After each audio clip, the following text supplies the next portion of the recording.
like to invite all legislators into the chambers so we can begin the budget hearing.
legislature to order for today's budget hearing.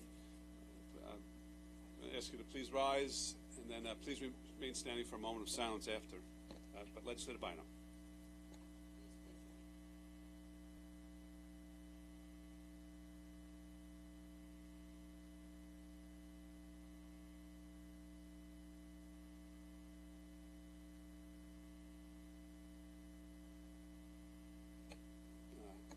Deputy Presiding Officer Howard Coppell's brother passed away late last week, Joshua Mendowitz. So I would ask all of you to keep his family, Howard's family, in your thoughts and prayers for this week.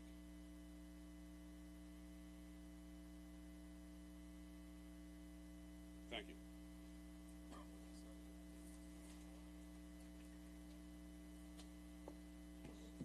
Mike, can you call the roll, please? Thank you, Presiding Officer. Roll call. Alternate Presiding Officer Denise Ford. Here. Legislator Sela Bino. Here. Legislator Carrier Solage. Here. Legislator Deborah Muley. Thank you. Legislator C. William Gaylord III. Present. Thank you. Legislator John Giuffre. Here. Legislator Mazi Palib. Thank you. Legislator Delia DeRiggi Witten. Legislator James Kennedy. Here. Legislator Thomas McKevitt. Here. Legislator Laura Schaefer. Here. Legislator John Ferretti. Legislator Arnold Drucker. Here. Legislator Rosemarie Walker. Here. Thank you. Legislator Joshua Lafazan. He's not present. Legislator Michael Giangregorio. Here. Thank you. Minority Leader Kavan Abrahams. And Presiding Officer Richard Nicolello. Here. We have a quorum, sir. Okay, thank you very much. The first item is going to be a budget hearing. There's a number of ordinances today that we're going to consider. I would just ask, I believe we have consent for the minority and majority not to avoid having to read each and every detail that's in this calendar, but we'll call the items and we'll call the ordinance numbers. So, first, calendar number 1, Ordinance 71, 2023. It's the budget hearing, clerk item number 282-2023. Need a motion to open the hearing. Motion by Legislator Walker, seconded by Minority Leader Abrahams. All in favor of opening the hearing, signify by saying aye. Those opposed? Okay, the hearing is open. The first order of business is always public comment. Pat Boyle.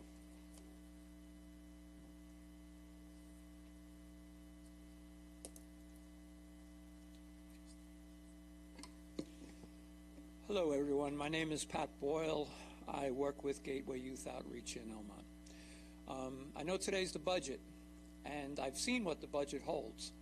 And I congratulate you all on being able to make sure that a lot of the county workers who deserve what they're getting are getting increases in salaries, getting increases in other ways. And I applaud that. You know, I think when there's money when there's surplus money in the budget, it should be used for things like that.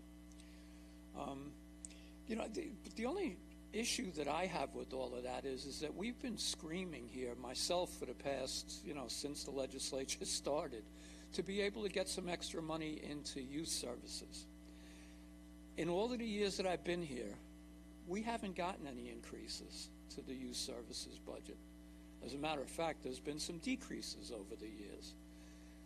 Now, at a time when there is a surplus in the budget, according to what I read in the newspapers, and there's ARPA money that still hasn't even been put out there to show where it's going to go, it's almost like, can't you throw us a bone? I mean, we've been crying for this for I don't know how long. And now that you're voting on the budget, I know it's a little bit too late. I was a little bit out of commission during the summer months, or I would have been here crying for it every month. But I'm hoping that the new people, and congratulations to those of you who decided to leave, and you're going to be missed. Believe me, you are going to be missed, because I've developed a relationship with all of you over the past years. But now there's going to be a lot of new people coming in, so it's almost kind of like starting all over again. And I'm hoping that you whisper in their ears before you go that, you know, these guys have been crying for a while and they really do need to get something. You know, our expenses are going up as well, too. You know, everybody talks about inflation and talking about, you know, a rise in the cost of everything that's around. We're paying those costs, too, and yet we're not getting anything for it. And in the budget this year, it's almost an insult. There's a $15,000 increase in the youth services budget. That works out to about $400 and some odd per agency. That's not going to cover my expenses for insurance alone. And it's hard to get out there. I can't do as much work with children and with families if I'm out there hustling money all the time. And I'm a social worker. I do counseling at the agency. I do all kinds of things. I work with the programs, and I try to do a lot because that's what I'm about. But instead, I'm out hustling money everywhere I possibly can.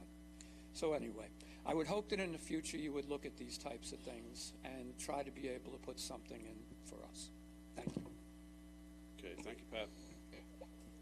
I also have two slips from our labor leaders, Ron Guerreri from the CSCA, as well as Tommy Shevlin from the Nassau County PBA.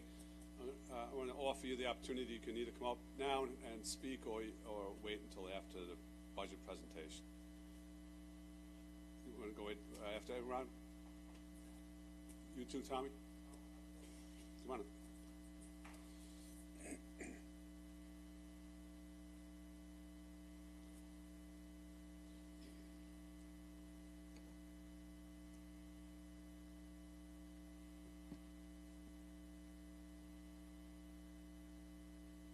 Good morning, and thanks for allowing me to speak. I'm here today to speak on a very important matter: law enforcement, our safety, police officers, more police officers, the need to be out there in the streets protecting our community. The world is upside down. We have people supporting terrorists. Criminals have more rights than police officers. And I think it's safe to say that the defund the police movement was not just short-sighted, but it went against our very own morals, values, and the way of life. I hope to never hear that cheap slogan again. There are many challenges that we face today in law enforcement. And although I am honored to represent the best police department in the country, we have the best cops. They are dedicated. They are heroes. They risk their lives every day. But we always need more resources. With the surge of illegal immigrants in New York, with the challenges that we face every day with bail reform laws, with terrorist attacks in Israel, possible large-scale active shooters, large protests, the UBS arena and the strip mall being built around it, crime coming from the city, we're going to need to replace cops. We're also going to have retirements this year after we finally settled our contract. And after the detectives and the supervisors are finally fully staffed, we're going to have to backfill our police officers. And we fully support the DAI and SOA being filled. We need to be prepared. We also all agree, and we have spoken many times about the need for training. In the past, police officers have never had the training they needed after coming out of the academy. And the finger was always pointed at the PBA contract, our restrictions from allowing training. We made it a top priority in this last contract. And thankfully, our county executive agreed. We got 2 mandatory training days and the option for a third. We need things like mental health and wellness. We need active shooter training. We need CFR, first aid. We need to be requalified, recertified in CPR, in AED, and hopefully in the future, EpiPens. Unfortunately, the third training day has been utilized to backfill the shorts. I hope in the future, that day that we all agree should be used for training. We can never have enough training. I hope in the future we can utilize that. When it comes to the public safety and the safety of my cops, we simply will not accept doing more with less. I thank you in advance for agreeing that we always need more cops. Thank you and be well. Okay. Thank you, Tommy. We appreciate your remarks. Andy Persich.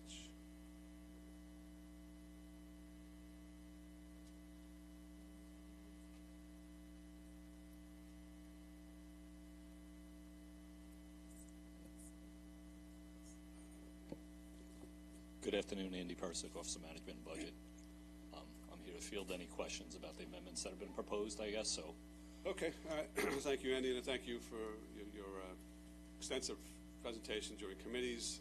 We all appreciate the information that you provide to us. Let me just say one thing, Presiding Officer. I mean, we presented the budget in a form that I thought was balanced and what we thought was fiscally responsible. So, you know, some of the things that have been proposed and we're going back and forth with, I think that, you know, it's a solid budget what I gave you, and I will stand behind what I gave you. So, but I'm here to field any questions about some of the amendments that have been proposed. Okay, all right. Let's start. Let's get into that then. With respect to the minority amendments, you've had an opportunity to review those. Yes, I have.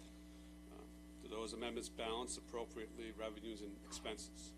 I believe there was a small difference in the balancing of the amendments. Okay. The minority amendments would reduce budgeted amounts for tax cert and litigation expenses and pay for such recurring liabilities utilizing reserve funds. Are these reserve funds spoken for already?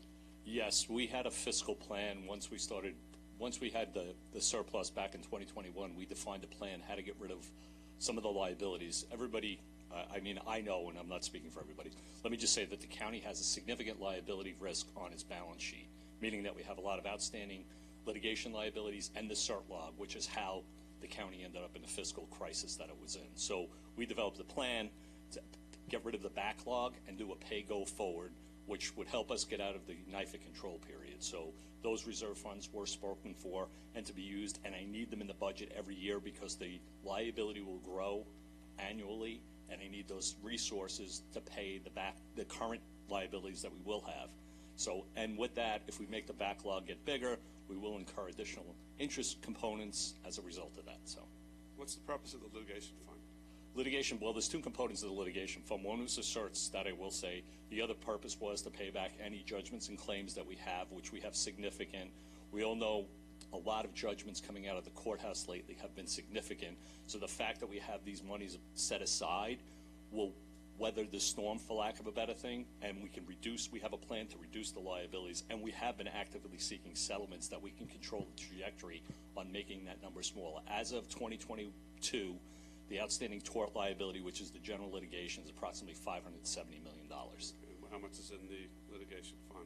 Approximately 150, I think. That's, I mean, as of late last year, I think that's what it was at. And the certs, we have additional resources. Just on the litigation fund itself. So the exposure dwarfs what we have in the litigation fund. Not enough money to fund the liability, if that's, you know what I mean? So that's the real answer to the question. So. And you were just about to mention the tax certs. Yeah, tax certs. We have DAF, we have operating funds, we have some old DAF that we're working through, the 17 and 18 DAF that we're using to pay that backlog down. Again, we'll probably finish 2023 with a surplus, which we will then probably maybe put some money in there. I don't know how I'm going to develop the plan for any unused funds for 2023, but that may be a resource to help us build up the bank account to pay down the liability. So in addition to DAF, there's a reserve fund that we created, correct? Yes, that is correct. All right. And I think you've told us this, that regardless of the fact of DAF, reserve fund, pay-go, you never really pay it off completely, and there are liabilities that arise each year, correct? That is correct. That liability will be between 70 and 100 million annually. And you know, we try to, if we don't keep that money in the budget with the DAF, you're putting, I would say, there would be a hole in the budget for future years. Okay.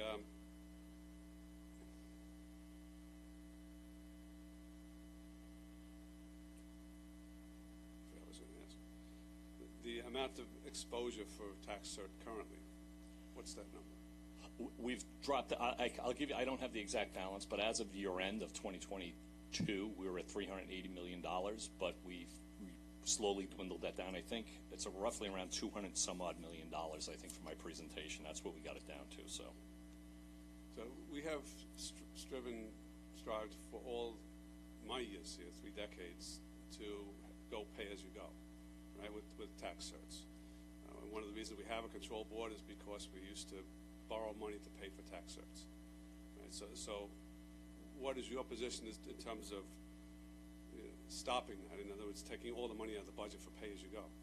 Well, it's, to me, because we've gotten to a place where I think the county's in the best fiscal position we've ever been in, and the plan that we're sticking to, that we had in place, probably would have mitigated a lot of the problems that would be going forward. Number one, I'm not allowed to borrow for certs anymore, nor should I probably anymore, considering the interest rate environment we're in, nor would I want to do that. And I can't borrow for judgments per the NIFR. So I have to figure out ways, if you take that out. I mean, we had one judgment in 2018, which was Restivo, that sent this budget into a tailspin. Something like that, we've had a glide slope to get away from that. So I think, I don't want to see us take any money out of the budget that's going to incur future liabilities for the future years, because all I'm going to be doing is chasing that expense, and we're going to be in the same position, I think, in future years. So, do the reserve funds accrue interest? Yes, they do. And does the budget account for that interest? Yes, it does. And does the budget depend upon, in part, interest from the reserve funds? Yes, it does. How much is that? It's approximately, I think it's $40 million in the 2024 budget. But there's different components of that. It's not just reserve funds. It's monies that we have squirreled away, but it's a component. I'd say $5 to $7 million are probably coming from the reserve funds. Okay. The counter to that, though, is if we do that, the liability does have a component where the interest part grows. On a judgment, it's 9% if we don't pay it. On the cert, when the writ is done, it starts accruing 3% from the start. So it's making it more imbalanced, is what I would say. Okay. So, but specifically with respect to the interest that was accounted for in the budget, that's not accounted for in the minority amendments, correct? I don't believe so. Okay. And then, as you said, to the extent we're not able to pay judgments or delay the judgments, if there is a judgment in place, it's 9% with respect to the tax certs. Once they're filed, it's 3%. So that's a growing liability on the other side. Yes. How much does the county have budgeted for the contingency purposes in 24? I think it was $39.5 million, which was the specific use of the contingency is for 2 things. One is for any unforeseen expenses that may come out, or any revenue shortfalls we may have. So it's good budgetary practice. It's accepted widely around here. I can only tell you these past 2 years is the first time we have actually had a contingency in the budget in many years, but it provides us coverage if our revenue side starts dropping. The real estate market right now is a question mark. So that, and accounted for about, on both sides of it with pending litigation on GIS and everything else, we do have risk there. So that mitigates some of the revenue side of the equation. Does the multi-year plan fund the contingency at the same each year? No, it declines over time because but we do have it in there. And, if we continue down the path of being fiscally responsible, we will have money set aside because we should, no matter what everybody thinks, we have a balanced budget. We cannot finish, my job is never to finish in a deficit position. So that provides us a layer of security of something that could come along. Recession, something else that may happen. So. Does the minority amendment account for the decline in the contingency in the out years? No, it doesn't. Okay, so would that failure to account for the decline in the contingency expose a deficit in the out years? It's a possibility, I would say yes. Vacant but funded. With regard to vacant but funded positions, what's the dollar value associated with this category in 24? It's approximately $30 million, 28.1 I think is the one number we have, but that's, those are positions that we plan on filling. We've been hearing for many years about how we can't get people. We just renegotiated all the labor contracts. We have 5 of our major unions done. We have 1 small one left. We need to backfill some positions, and we have some needs in the public safety arena and in the social services arena. But we use those monies are accounted for to put people in seats. Does the effect of the minority amendments remove this funding source from the budget? It appears to me that that's what it does. It looks like it's taking the funds out.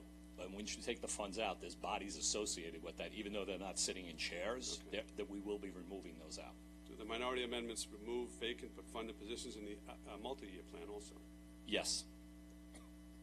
So even if you could hire some of these positions in 2024, if you're able to identify other sources, those positions would not be sustained in future years. That would be correct. So you can't hire somebody if you know you can't pay them next year. Well, you're going to put somebody in chair, for lack of a better thing, and say, thank you very much, but it's time to go. So, If that is the case, then the net result of the minority amendment would be to eliminate titles in the budget. correct. Looking at the staffing chart provided by OMB, the amendment would reduce the number of positions within the police department by 21, correct? In the public, just in the, I would say in the police officer rank, somewhere in that range. And I think there's other ones in 911 operators and stuff like that. There's approximately 300 vacant positions spread about in COBA, CSEA, and the 3 police unions. Would it eliminate 60 detective titles? Yes, it would. Would it eliminate 30 positions within the DA's office? Yes, it would. Would it prevent hiring of CB operators within the 911 Bureau? Yes. Would it prevent I'm hiring sorry. police medics? Presiding officer, I'm sorry to interrupt because No, you're not going to interrupt because because there is You'll have an there are opportunity. complete falsehoods that Mr. Well, Burks is just representing. You'll have an opportunity to speak. Look, let me make sure. No, I this understand. doesn't work this way, Mr. Andy, let me make Mr. sure I Minority understand what Leader. you said. You're Mr. saying that Minority our Leader, amendments. you're out of order. You're saying You're our out of amendments. order. You're saying our You are amendments. out of order. Our amendments are reducing detectives 60 positions. Why can't you control yourself for a few minutes? Because I'm not going to allow you guys to cascade falsehoods. They're not as falsehoods. it pertains to public safety. Our budget amendments actually call for 100 additional. Yeah, but police officers. net total is you're reducing by 21. No, not It's true. a game that you're playing. Not Look, true. Once those titles are Not gone, true. they're gone. Look, Andy, show us in our have some- budget where it does that. Listen, I would like to see that. try to control yourself. I'm going to finish my questions. You'll have an opportunity. That's not the case. No, Andy, no, this show is me. how it works. Andy, show me where Mr. it does Minority that. Leader, this is how gonna it works. We're not going to allow you to cascade falsehoods No, he doesn't want to hear the and truth. scare tactics. He doesn't want to So hear the please, truth. Andy, show us where it does that. Andy, I'd like to see it. we're going to continue with the questioning. The Minority Leader will have an opportunity. That's how this works. It's a democratic institution. Would it prevent hiring police medics? Yes, it would. Within the correctional center, would the minority amendments eliminate 93 titles? You have an opportunity. I can't understand why you can't control yourself until I finish. Okay, you don't want to hear the answers is what the issue is, but Explain to us, though, how would it's you doing please that. wait? Explain to us. You will have an opportunity to ask whatever questions of Mr. Persick that you want. If you just wait for a few minutes, you can do that instead of interrupting me. So we're going to continue and finish. Within the correctional center, with the minority amendment, eliminate 93 titles. Yes, if you're taking funding out of vacant positions, you're eliminating positions. Within the Department of Social Services, the minority amendment would eliminate 103 social service titles, correct? With the removal of the vacancies, it would. Would that include titles in Child Protective Services? It would include titles not only there and other parts of that that department. So, What is retro pay?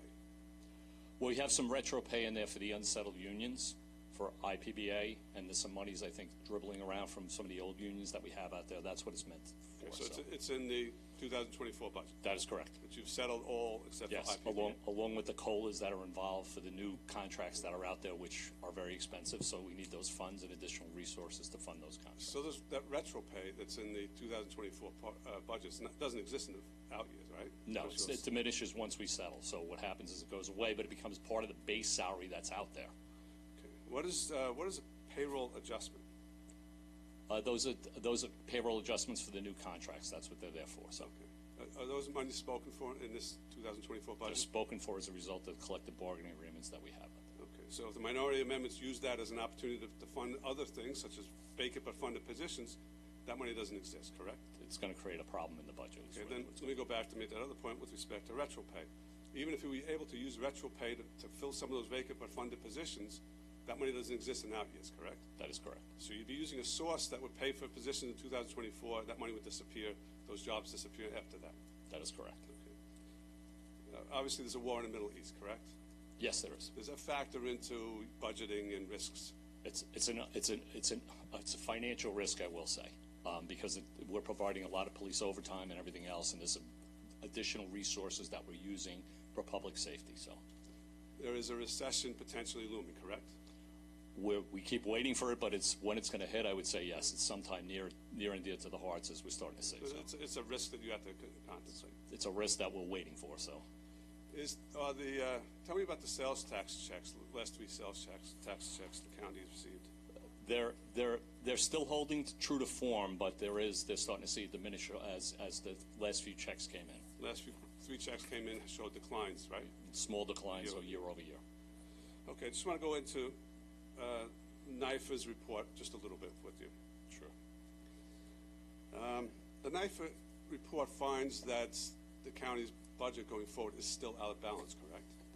Yes, it does. Specifically in the out years, I think what they've identified, even though they've identified risk in the 24 budget, they're not as risky as what they would be with some changes. So, with respect to the 24 budget, are they projecting a deficit?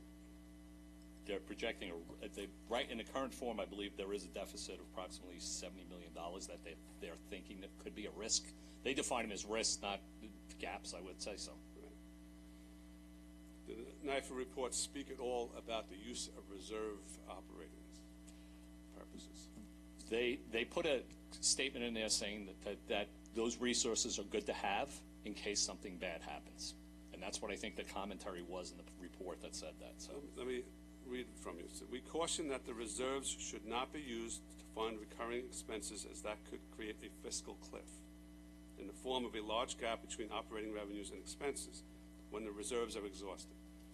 Do you recall that being in the report? yes, that's what I recall it being, saying it shouldn't be used, but it is good to have in case there's an unforeseen expense that comes up. So a fiscal cliff is something that you're concerned about, correct? Very concerned. And the use of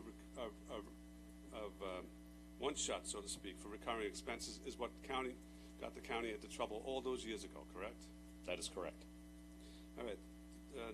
With respect to the NIFA report, they had this to state: despite the availability of the aforementioned reserves, we believe that they are insufficient to cover the county's known risk and known long-term liabilities. So they're saying that the reserves that exist are insufficient, that the minority wants to take. NIFA, the Democrat-appointed control board, saying that despite the availability of those reserves, we believe they are insufficient currently to cover the county's known risks and long-term liabilities. Yes, I mean, that's I hate to say this, but the theme is we still owe people money, and we still need money in the budget to fund those liabilities that are out there. So there is significant risk. We manage that risk. That's what we're trying to do by keeping the budget fiscally sound. So, all right, so if you present to NIFA a budget that takes those reserves and then creates deficits in the out years, what's NIFA's response going to be? I can't speak for that. What I would say is that if we cut the revenue side of it and we adjust the expenses as we're doing, I would say that welcome to the control period, because we had a plan. Even though they don't like my plan to a T, this is creating a more structural deficit in the out years, and that's what's going to be a problem for us. So, all right. Thank you, Andy. Minority Leader Abrams. Okay, so let's see. There's a bunch here. First, in regards to what the presiding officer has indicated, it's completely false. Let's start with the practice, Andy. You were here in 2020, correct? that is correct. In 2020, my colleagues in the majority proposed a budget that basically defunded salaried positions. Did they remove titles when they proposed those amendments in 2020? I don't recall, but I don't think they did. They did, I think, a narrative to. So the argument that you're saying today to us is that by us saying that we're going to decrease the amount of funded positions doesn't remove titles, because they did it already in 2020. But legislator, let me just you just said on the record, let me just make sure I'm clear. You just said on the record that we are removing 60 detective titles. That's what you just said. If you take in the budget, there are positions that are funded but not filled. Yes, but that's what they did. But they did the same thing in 2020 to County Executive Current's budget. They removed funded positions. They did the same exact thing. I don't and no recall one said, Andy, no one said that a title was removed, but you just said our title was removed today. Why did you say that if you were here both times? Because when I looked at the size of the amendments and the dollar figures that we have out there, How else would a funded vacant position that you're taking a vacancy out for Andy, do that? But Andy, you're losing credibility as the seconds go on. Understood, Let's legislator. go through this again. They, in 2020, different county executive, I get it, the politics, hey, I'm not going to cast disparages on what happened. 2020, Democratic county executive, Republican majority. They defunded salary positions to fund their amendments. No one said at that time that they were removing any titles. Not yourself, not anyone. However, today, we are doing the same thing, and we're removing not detective titles, we're removing funding for positions that the county executive has not demonstrated that he was going to hire in 2024. He has not done that. You have not hired fully funded positions ever in the history of this county. I have not seen it. But that being said, you just said on the record that we were defunding 60 detective titles when they did the same exact thing as it pertains to salary funded budgets. I want to understand why the change in positions today. First of all, I don't know if I was able to speak when they did the amendments the last time, but with respect, when you take money out of the budget that are funded for positions, there are people associated with that. I have 300 vacancies annually in this budget, 100. So usually we have attrition that goes through there. We backfill over time. Right now, we probably have 300 vacant positions with a $28 million adjustment, which in order to make that happen, you can't hire people. So is that funding or not funding the positions? In my perspective, from where I sit, you're mixing things up. You said that we were removing titles. That's different than removing funding. Are we removing titles or not? Are we removing 60 detective titles with our amendments? Yes or no? The answer to that is, here's what I will say. The answer is yes or no. Well, simple answer is that when you take money out of the budget, it takes the funding out. Andy, stop. It's a yes or no. You answered the presiding officer's questions very simply with a yes or no. I'm asking you the same question. Are we removing detective titles with our amendments? By removing the funding, you will be removing positions. But listen, I got it in narrative. I looked at it. Wow. The way I analyzed it is the way I see it. I'm not going to sit here and tell you something that's not true. But you didn't see it that way in 2020, though. Again, got it. Presiding minority leader, I was not here to talk on it. So what? You weren't here? Sorry, I was here. When did you start with the county? I came back in 2016. So you were here? I was here. I'm not going to say I wasn't here. I'm just saying that I wasn't asked to testify on it. So yes, you were. I don't believe. Do you want me to pull the record? I don't want to embarrass you more, Andy. That's fine, legislator. I don't recall. Is what I'm going to tell you. Okay. Second thing, you talked about the reserves being used. How much of the reserves did you use in 2023? We're in the process of drawing down. No, I didn't ask you that. I asked you how much did you use in 2023, a dollar amount. I don't have it off the top of my head. I will get that for you if you need that. But we did use some of the monies. We're paying down litigation funds and tax cert money that we're using for. So I think we've paid approximately $100 million in certs out of that reserve. With that, and how much is there? Approximately right now. Yeah, total. Off the top of my head, I'll answer for you. $1 billion? Does that sound about right? That's you're talking about. Let's put it into different categories. There's different reserves set up. We have a reserve for retirements in case the retirement pension goes up. The total number. Health insurance. The total number. It's approximately $1 billion. Yes, that's what I'm talking to. Okay, we don't want to get approximately caught up in 600 is dedicated for certain other things. It's hard enough being up here. I don't want to get caught up in mismatch and other nonsense. So I asked you a number. It's $1 billion. As of year end 2022, you used 100 of the billion. Yes, correct. And we're using more of it as time goes on, is what I will say. So, you're going to use 900 million in the next 63 days? No, I don't plan on it. But I'm sorry? No, that's not the plan. It's going to be strategically done. They're set up strategically for us. So the administration hasn't demonstrated the ability to spend the reserves to its full amount.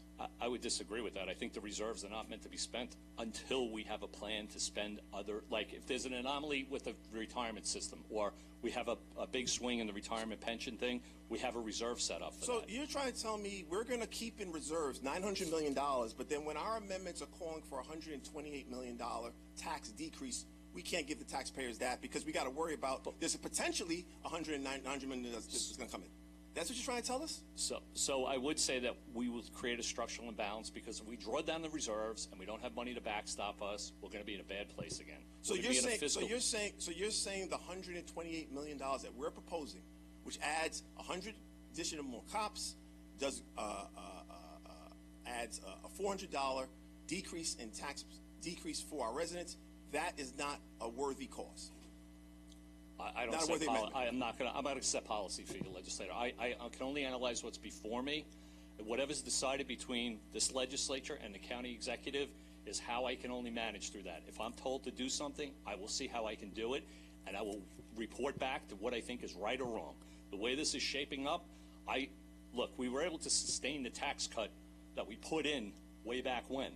And in order to do that, it's been a challenge. But we've done it strategically. Now, as time goes on, if we do this roller coaster, are you putting the tax increase back in, or are you keeping it out? Because that's the question, from your amendments that I interpreted to say that it's going to be sustainable for the next 4 years. So are we increasing taxes next year? What are we doing? I interpreted to say that this is what's going to happen. We're going to decrease the budget by $128 million. And then what happens next year? In 4 years, if we had these reserves set up, they will be gone. That's what's going to happen. And that's the simplest way I could explain it. I don't have enough recurring revenues to cover the recurring expenses. And in fairness, we just settled contracts to fund our staff. I agree. Look, I have respect for my majority Republican colleagues. I have respect for the administration. We disagree philosophically on where the county is and what direction we want to go in. We believe that there is sufficient resources in the budget to fund a tax decrease. You do not.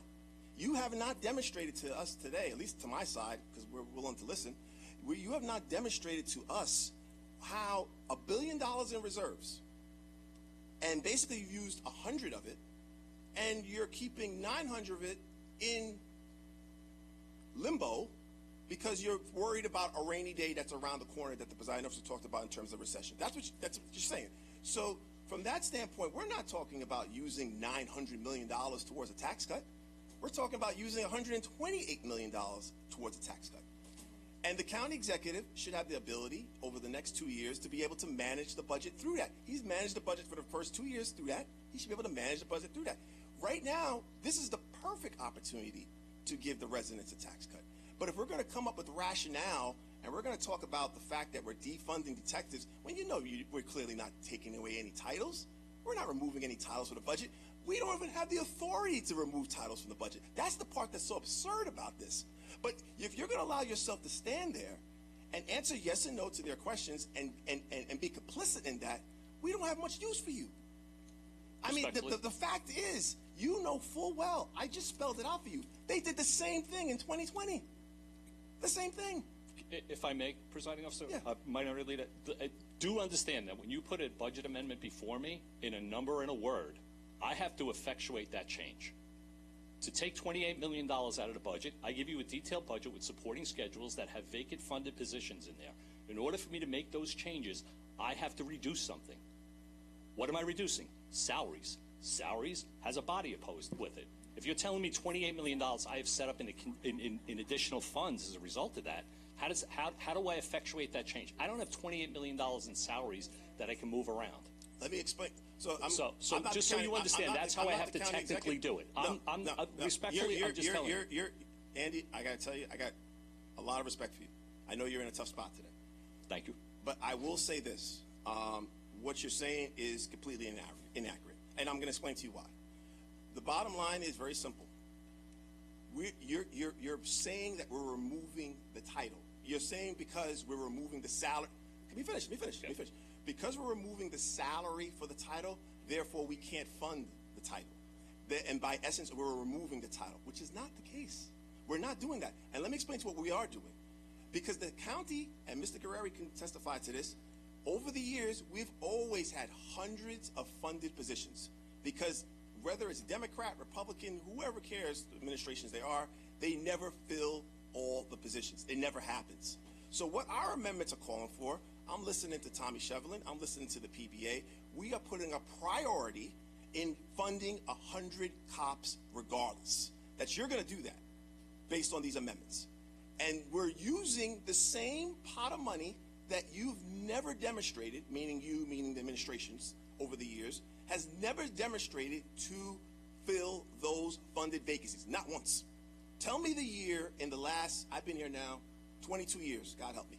22 years I've been here. Tell me the year that we have used every single, or even Christ, even half of that money in funded positions. It's never happened. So my point is, we are using that money to prioritize public safety and cops. We are not removing any titles. We are not taking away any positions. We are basically reprioritizing where the money should be spent. That's what it is. Now, if you want to come up with all these cascades and these falsehoods to demonstrate why you want to vote for our amendment, actually, I'll be glad to even get to our amendment to a vote. We talked about democracy in this place. You say that's the democratic way. Let's see if you call our amendments. Right, wrong, or indifferent, our amendment should be called. Well, first, yeah. So from that standpoint, call the amendments. I'm a big boy. I can understand. I can see the numbers. We got 7 on our side. You got 10 or 11 on your side, or 12, whatever the number is. You have the numbers to move forward with your amendments. But if we're talking about democracy, I don't know where in democracy, as crazy as Capitol Hill is, I've never seen in democracy where you don't call the amendments from the minority side. So call the amendments. Let's see if you call them. And they were filed first. So from that standpoint, what I'm asking you today, okay. So what I'm saying is, flat out, is that we are not defunding. I was talking to some of the folks from the Detectives Union. It's just completely inaccurate. We are not removing any titles. We never had the ability to remove any titles. We are not specifying we're removing detective titles. So I'm perplexed at the whole rationale. Show me in our amendments, and I'm going to get ready to read it into the record, but show me in our amendments where we were removing 60 detective titles. I'd like to see it. Again, you spoke to it. Andy, you spoke to it. Tell me, you read our amendment. No, I'm not talking about their talking points. I'm talking to you now. You said that we removed 60 detective titles. Can you show me in our budget amendment package where we removed 60 detective titles? I can only tell you that in order to effectuate that change, when we do budget amendments, and I don't set policy here, so let's just say, I'm going to tell you that right on the record. I do not do that. What I'm telling you is in order to effectuate that change, that technical adjustment, whether it's words or whatever it is, I have to manage the budget down to a position level. That's what I'm required by law and by charter to do that. So in order for me to take $28 million out of salaries, I'm open to see how I can do it if there's a different way. But the only way I know how to do it is to take the person who's not sitting in a chair that has a budgeted amount and remove that funding from there. That's the. I'm just saying. Andy, we're spinning around here. So I mean, look, there's 300 vacant positions in the budget. Yeah, that's what's there. Yeah. So if that's the money we're removing, I don't know how it could be anything different than that. Andy, I answered you a very specific question. I said, show me. This is our budget amendments. Would you like me to read it to you? I don't want to. It's I very saw lengthy. them many times. Okay. I don't see in here, and I like to think that I got a pretty good education. But I got to tell you, I read through here. I don't see anything in here that says we're removing 60 detective titles. So how are you saying that on the record? My analysis would tell me in order to effectuate that change, I would have to take positions out of the budget. That's the way I interpret it. But that's not the way you represented it to the presiding officer. You said, they're removing 60 titles. Well, they're removing more than 60, 20 million. How so when it's not in here? Well, I was asked Let me to ask you analyze this. I was asked the question and I had to answer it. Let me ask you this now. Is this removal of 60 detective titles spelled out in this? No, it's an analysis that was performed. That's all I wanted to hear. Thank you. That's all I wanted to hear. I have more, but I'll let if she wants to read a part into the record to you. Sure. I make that determination. I make the determination who's going next. Yeah, good. Thank you. Every legislator will be recognized in turn.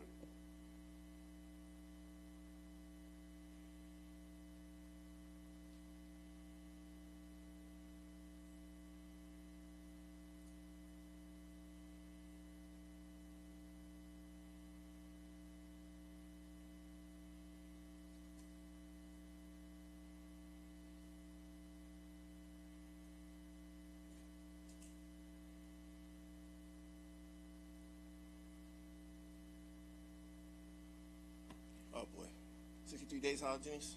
Jesus. Okay, all right. So, what council's advising me to, and I want to make sure you're aware of, Andy, was that in one of the amendments that the majority had proposed in 2021, it was Amendment 351-10-1, filed by the majority. If I understand this correctly, for the 2022 budget, they proposed $11 million in. Yeah, that's what I was about to read. Yeah, don't read the number. Okay. This is what. Okay, they propose for vacant and funded positions to be reduced in the fiscal year of 2022. Yeah, and then read the language they use. Okay. And the language that they use was, as per the Office of Legislative Budget Review, there is a high probability, based on the past few year trends, that all titles will be filled, I'm sorry, my eyes are not correct, will not be, that not all titles will be filled for the entire year. The longer the position remains vacant, the more savings will be generated from the not filling that position. This is them saying it. This is not me, this is their words. This amendment will recognize an additional $1.3 million in savings from the positions. So basically, they've done it before, what we're talking about. And they're using the same, and the opportunity is greater. Again. There's 14 You're saying Minority- again, but minority I'm asking, what would you think about their amendments that they filed then? If that were the case, when we were going to do that, and I would have had to make that change in No, the budget, I'm Andy, telling you how I Andy, would technically it's have not, to do it's that. not, Andy, it's not if that was the case. I'm telling you exactly what they did. So in order for me to do that, I would have had to remove the positions from the budget. But you didn't, though. Did the amendments pass? I mean, that's the whole thing Yes, I they had. passed. Yes, they were in the majority. Why would whatever amendments not pass? But did the budget include that? It didn't. It didn't happen. It didn't happen. I'm telling you. Andy, let's go through it I'm again. telling you. Let's go through it again. Maybe I got to refresh your memory. 2021, County Executive I Curran removed is here. $11 million from that. No, let me. I haven't made a position change in as long as I've been sitting in the chair. County, point, you don't make a position change. That's- It creates a savings. that's well. My counsels tell me that's the point. You're not making a change to the position. You're creating a savings. So, but let me just go back to it again. 2021, they're in the majority. County Executive Curran is here. She proposes a budget. They propose amendments to her budget, 351-21. They propose those amendments. Their amendments use the same justification. Their amendments pass the legislature. And their amendment, by passing the legislature, their amendments, based on their criteria, they created a savings. They're doing the same exact thing that we're proposing today. The same exact thing. But they're using you to basically say that our amendments are doing something different and removing titles. They did the same. Can you at least acknowledge that what their intent was the same thing that we're doing today? I would acknowledge that the way it was written that way was done that way. And if I was called to tell you, if I was going to remove $11 million from the budget, I would have said to this body, like I would tell you 2021. I was not asked that question. It was put into the budget. Now, it goes through the process. We vote on it. The county executive then vetoed those amendments, if I remember correctly, so I didn't have to effectuate that change. In order to make this happen, I would have told you the exact same thing at that point, that we would have had to take out some of these positions, and I would have had to look to see which positions we were going to cut in order to make that $11 million in savings. I have to balance the budget. How I get there, I would have had to work with the then county executive, this county executive, to figure out which numbers Andy, you wanted me to take out. You're mixing up where you're going to be in 2024 versus what we're talking about where you are in 2023 in the beginning. What we're saying to you today is that the 300 positions that are funded but vacant, are you going to be able to generate savings in January, February, and March if those positions are, you're assuming the positions are going to be filled? So there's going to be some savings. Absolutely. So- I can't fill positions. I estimate when we're going to hire. We stagger them in. We don't do January, February, March. Everybody all comes in. We get do it. staggered hires in the budget, and part of that money that you're referring to has a position and a head associated with it, including in 2021. If they were removing $11 million, I would have had to be the one to go into to make the budget balanced and make those changes happen.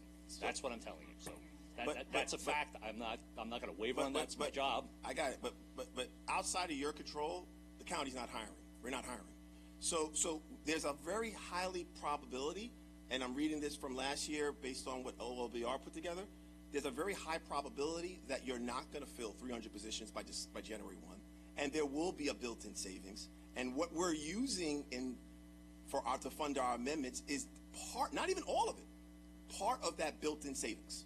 That's what we're talking about, because we know you're not going to fill 300 positions in the next 2 months, or according to my colleague Denise Ford, 63 days. So from that standpoint, it's not going to happen. So we're not defunding detectives. We're not doing any of that. It's not in our amendments. We're using, based off of past practice, which they have done already. They showed us the roadmap, thank you, on how to do it. You can basically use a portion of the funded vacancy money to fund other initiatives because you have not, no disrespect, the administrations, whether it's Curran, Blakeman, Swazi, Mangano, have never filled all those positions, never. So you can use a portion of it, and that's all that's being done today. But honestly, this is about philosophy. We choose to believe that there needs to be a priority in making sure that public safety is there, that cops are there, that we see what's going on at our synagogues, our temples, our mosques, and it's not right, and it's wrong, and the police officers in this county have to have the resources to be able to do that, and we are prioritizing our amendments centered around that. That's it. Now, I get it. It's a political season. Thank God I'm not in it. But there's a political season that's going on, and I get it that we have to disparage and create falsehoods centered around a certain amount of amendments because you don't want to support them. Well, let the public decide. Let the public decide whether or not you took the right position by supporting or not supporting our amendments. That's the way democracy works. That's the institution that we're in. That's all we're asking for. We feel and we stand by our amendments. But we're not going to allow, Andy, you or anyone to reinvent the history when it's been done before. We learned it from them. So to me, it doesn't make any sense that we're talking about we're removing titles, because this document that we put together doesn't even say that we're removing any titles. Read through the document. It never once says that we're removing 60 detective titles. And then on top of it, the practice, based on what I read into the record before, that there's a high probability that based on past few years of trends, that not all titles will be filled for the entire year. So which creates a savings, which is how we're funding our amendments, which they did already. But then you're going to come up here and say that we're defunding 60 detectives? I mean, give me a break. Do we have an ounce of credibility left in this county? Does anyone have an ounce of credibility left? Matter of fact, I do. You do? I do. I absolutely do, and I respectfully disagree because in my budget, there is funded vacancies. I will not lie about that. There are there. We've already accounted for some of those savings. That's how you got to it. But in order to effectuate these changes, these amendments, which I will argue with both sides of the legislature, when you do this, there is a technical side of the budget that needs to be changed. How we do that is what I have to do. So if, let's just say, in argument 2021, if we wanted to do the amendments, which, again, I'm not the policymaker here, I am told by the county executive we're going to do this, and this is how we're going to do it, and I have to tell him that this is what's going to happen if you do this. And I'm telling you, on the record, that in order for me to take money from an AA line with a body that's funded is a removal of it. Now, can I lower it to zero? Yeah, but then I have a fake budget with a funded position with no dollars with it. I mean, you could leave the head count in there and take the dollars out, but I'm just saying that's that. I got it. I got what you're saying. I know you're in a tough spot. It's very simple. Our amendments are calling for the prioritization of cops to be hired in this budget. That's it. Okay. We're not playing the shell game. We're not playing the funded vacancy game. We know full well that you are not going to be able to hire 300 positions that are currently funded but vacant. You're just not going to be able to do it. And we're not going to allow that to happen. And we're going to prioritize that our amendment shows that we want 100 additional cops funded, paid for, hired in the beginning of next year. Just that simple. That's what we're calling for. Fair enough. Anything else is just clouded, misguided politics. That being said, I want to get now into the contingency part of the budget. Because you mentioned that then, and part of our budget is being funded through the contingency reserve. Correct. Can you tell and spell out for me in fiscal year 22 and 23 how much of the contingency reserve has been used? We're going to need some of the money this year. No. Again, how much was used in I'm not asking you what you're going to do. I'm asking you what you've spent in 22 and 23. 23, I haven't spent any of it, but I will be spending it because I'm going to be coming to a board transfer to move money around. So I will be depleting that. It's coming to you forthcoming, and it's usually going to happen at the end of the year. In 2022, I have to go back and look because when we close the books out at the end of the year, we do this massive board transfer. Did you use all of it? We use part of it, yes. No. What? I just asked you a question. Did you use all of it? You said you used part of it. In 2022, when we closed the year out, I believe we took money out of the contingency. I'm asking you a question again. Did you use all of the contingency reserve in 2022? I don't believe we did. Okay. How much of it did you use in 2023? None as of yet, but we will be using part of it. So part of our amendment is using a portion of money that clearly in 2 years you have not used. You demonstrated that you do not use all the money. So why shouldn't we give a benefit to the taxpayers if you're not going to use it? I would say that there is risk in my budget as defined by NIFR, and I have a set aside just in But case again, that does happen. It's good got it. fiscal practice. I understand. Look, I But understand. See, this is where I was going before. It's a philosophical change. It's not. See, them bringing you up here talking about it's a financial thing. It may be to some degree, but honestly, it's a philosophical change. Because if I'm a ratepayer in this county, and I'm being told that there is X amount of millions of dollars that's designed for something but not being used, give me my money back. Whether it's $400 or it's less or whatever it is, I want my money back. And we in the minority feel philosophically they should get their money back. Those in the majority, maybe, we'll see how they vote on our amendments, but those in the administration feel, no. We need it for rainy days that never happen and all kinds of other stuff. So that being said, that's okay, but it's a philosophical division. You may want to cascade it as a financial one, but if you haven't demonstrated to spend the money, it's really not a financial one because you haven't spent it. I'm talking about 22 and 23. You didn't spend all the money in 22, and you barely spent anything in 23. Usually when you spend the contingencies, they're done at year end. That's how it usually works. We try and manage through the budget. If we need money in other areas, we try and scrape it around. So tell me how much you spend in 22. I don't have the number off the top of my head, Liz. But you're ready. I could get it for you. But you're specifying to us. You're specifying to us today that our amendments are inappropriate, and you don't even know how much you spent in 22. Well, unfortunately, I have to manage the budget, and having the contingency there for these set aside. Look, we have a rise in DSS caseloads right now. We have a rise in police overtime right now. How are you telling us that Andy, money that's in the contingency may be used at the end of the year to fund these shortfalls we have in Andy, appropriation? how are you telling this legislative body that the amendments are inappropriate and you don't even know what number was spent in 2022?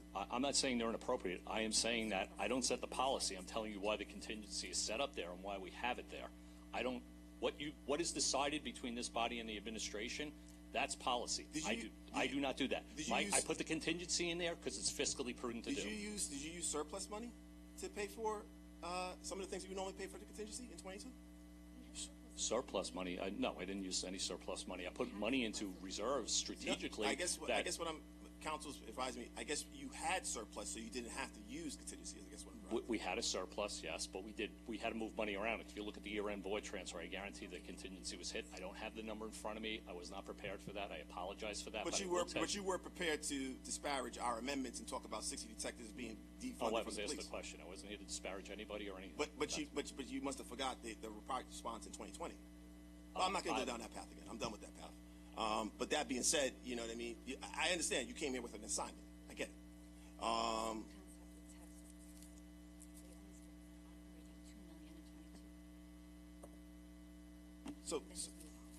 So counsel is advising me that in tax certs, for example, in 2022 we spent $2 million in operating. In 2023 we spent $3 million. That's because we used the special revenue fund to pay the certs, and we couldn't get the money out the door fast enough. But what we did do, and I will tell you what we did do, any money left over in the cert and the judgment line was rolled back into the special revenue fund in order to fund the liability going forward. So whatever savings we had in appropriation was used to fund the liability for the future, and that's what we did do. So the fact that you're right, we only spent $2 million because I spent probably $150 in the special revenue fund to lower the liability in the tax cert line. Yeah, but see, that's the whole point of our amendment. So do we have a $300 million? Do we have a $383 million liability as tax certs? The answer is yes. That's what we have. But the I problem don't have funding to pay for that. So Andy, it's two things. It's one, you can't get the money out fast enough. But then two, more importantly, this is where I talk about the philosophical difference. That if there's money out there and it's sitting there, ratepayers deserve a break. Cops deserve to have what they need. We're reprioritizing and shifting things around because we don't agree, and granted, right, wrong, or indifferent. We just disagree philosophically. That's what it's about. I don't think there's anything more to it than that. But I know it's the season, so I get that it's a little bit different. But that being said, from our standpoint, here's another clear example of money that was assigned or appropriated, and it wasn't spent. And then we got to face taxpayers every single day and explain to them why they pay some of the highest taxes in the country. Doesn't make much sense. When we have a chance to give them something back, it doesn't make much sense. But instead, we come down here and we talk about the fact that you're defunding police and you're defunding cops and you're doing all this stuff with the funded vacancies. And it doesn't make any sense, because it's so funny that the majority has a problem with it, because it's their roadmap. They did it already. That's the real funny thing about this, is that in 2020, they did the same exact thing that we're proposing today. But for some reason, that's fallen on deaf ears. That being said, I say to my Republican colleagues, let's call the amendments. Let's call all the amendments. Who knows? We may support your amendments if there's a rationale to it. Let's call all the amendments. Let's vote on all the amendments. Let's do the democratic thing per the presiding officer. Let's do the right thing by the county and have a full discussion. Let's do it all. I'm all for it. I can stand by our amendments because we put the time in and the work to do it. You may not like it.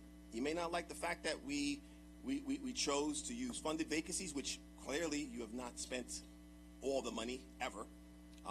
And actually, per council, I'm being told that the projected $14 million is the highest it's ever been in the history of the county in terms of funded vacancies. It doesn't make much sense why we wouldn't use money that we know clearly you're not going to use by January 1. And every single day that passes, every single month that passes, we create a savings. And using a portion of that savings to fund the priorities of police officers in this county only makes sense. And I know you can't comment on policy, but if there's someone here that could comment on policy, I would love to hear their position.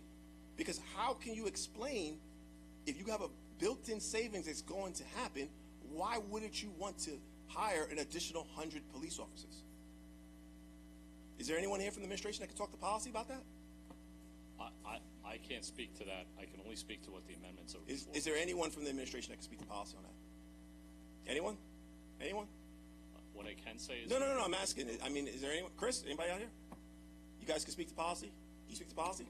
No, Mr. Persick is the witness right now. If you want to ask later on, you can, but let him, we're going to finish him first. I'm asking, is there anyone here, I believe Mr. Lloyd, he represents the administration, can he speak to the policy? I would love to hear that. You're not going to have, this is a very pointed question. You're not going to have 300 positions filled on January 1. Just not going to happen. Just not going to happen. Why wouldn't you take a portion of the savings that you're going to generate from not having that? Again, my colleagues in the majority, this was their roadmap. This is what they did. This is what they proposed.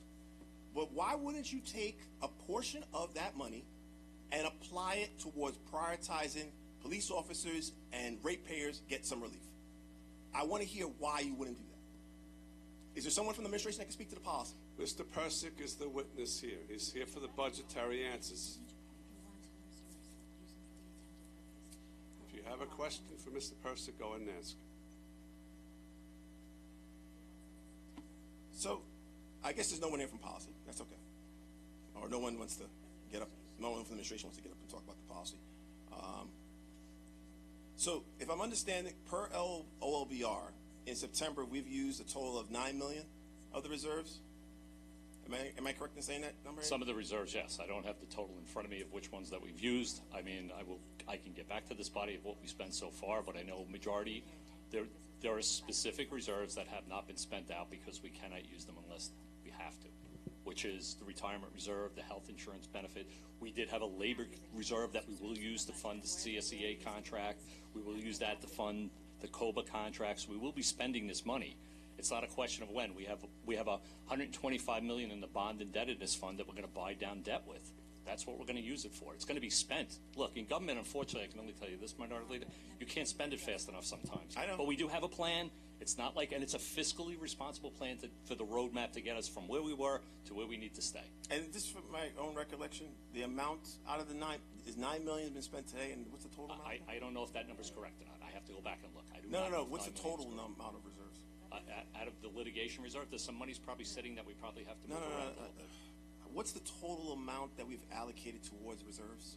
It's approximately $1 billion in total, of which $680 can be used for general fund resources, I So, believe. so let me make sure I understand this. Per OLBR, in September, we used 9 million of the reserves. I do not know if that number is correct. I have to go back and look. How do you not know? Because I got like 14 million numbers in my head Do you- right do you now. want- I have to pull it back. Am I in the ballpark? Am I off by like You might 30 be. million? I can't tell you you're not. I'm telling you right now, I don't have the number in my head, so Do you want me to call up OLBR to verify? you could do, it's up to you. Can I call up OLBR to verify, President? After Mr. Persick is finished, you can call up OBR. Well, I'm not finished with Mr. Persich until we are able to verify this number. I need to verify the number. You can verify the number after he's done. No, no, Whether no. or not OLBR has No, the no, number, it- Mr. Persick would still have to check it on his own. So you can ask Mr. No. Mr. Persick questions, and once you're finished with him, Presiding we'll officer, move on. Presiding officer, you're missing the point. In order to move on, we need to verify the number because we need to determine how large the reserve is. If I'm off by 100 million, which I doubt I am, but if I'm off by 100 million, that makes a big difference. You'll be able to do that after Mr. Persick finishes. No, but I can't finish the comment. made your I can't point. finish. Go ahead, No, move on. I'm not. No. I mean, I know that's what you want to say, but the bottom line just is said it. I didn't want to say it. we can't move on until we are able to verify the number. It'd be a very quick thing for Maurice to come up and verify whether or not it's 9 million or no, Kavan, you're wrong. It's 20 million. Just as a point of my budget presentation, and all, when I did this in September, I presented a tax cert slide which showed that we paid out $94.8 million to lower the tax cert liability. Now, those are different resources, meaning that we probably do, and the number that may have hit the reserve may be sitting in the operating fund that should be journal entry through there. But I'm telling you, as of that day, we paid almost $95 million down in tax certs. That's what I gave to you guys. But how much hit the reserve? That's what I'm trying to figure out. A portion of it, there's some monies that, look, there's a lot of things when All you right, look at the so financial we'll- systems. Let me just explain how this works.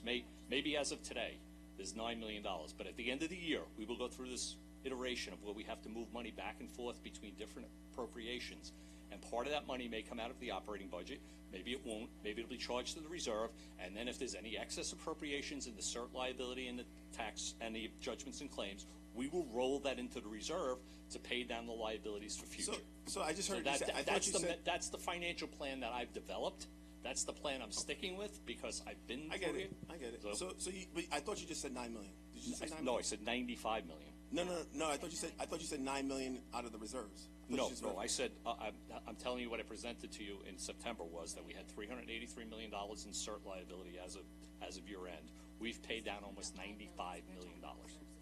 And we still have an additional liability that we have a plan to use DAF and other general fund and SRF funds to use those to All fund right, that. I got it. So I'll just read into the record. I don't want to have to bring up Mr. Chalmers, or maybe I'm being restricted from bringing him up. OLBR ran up this is from their report.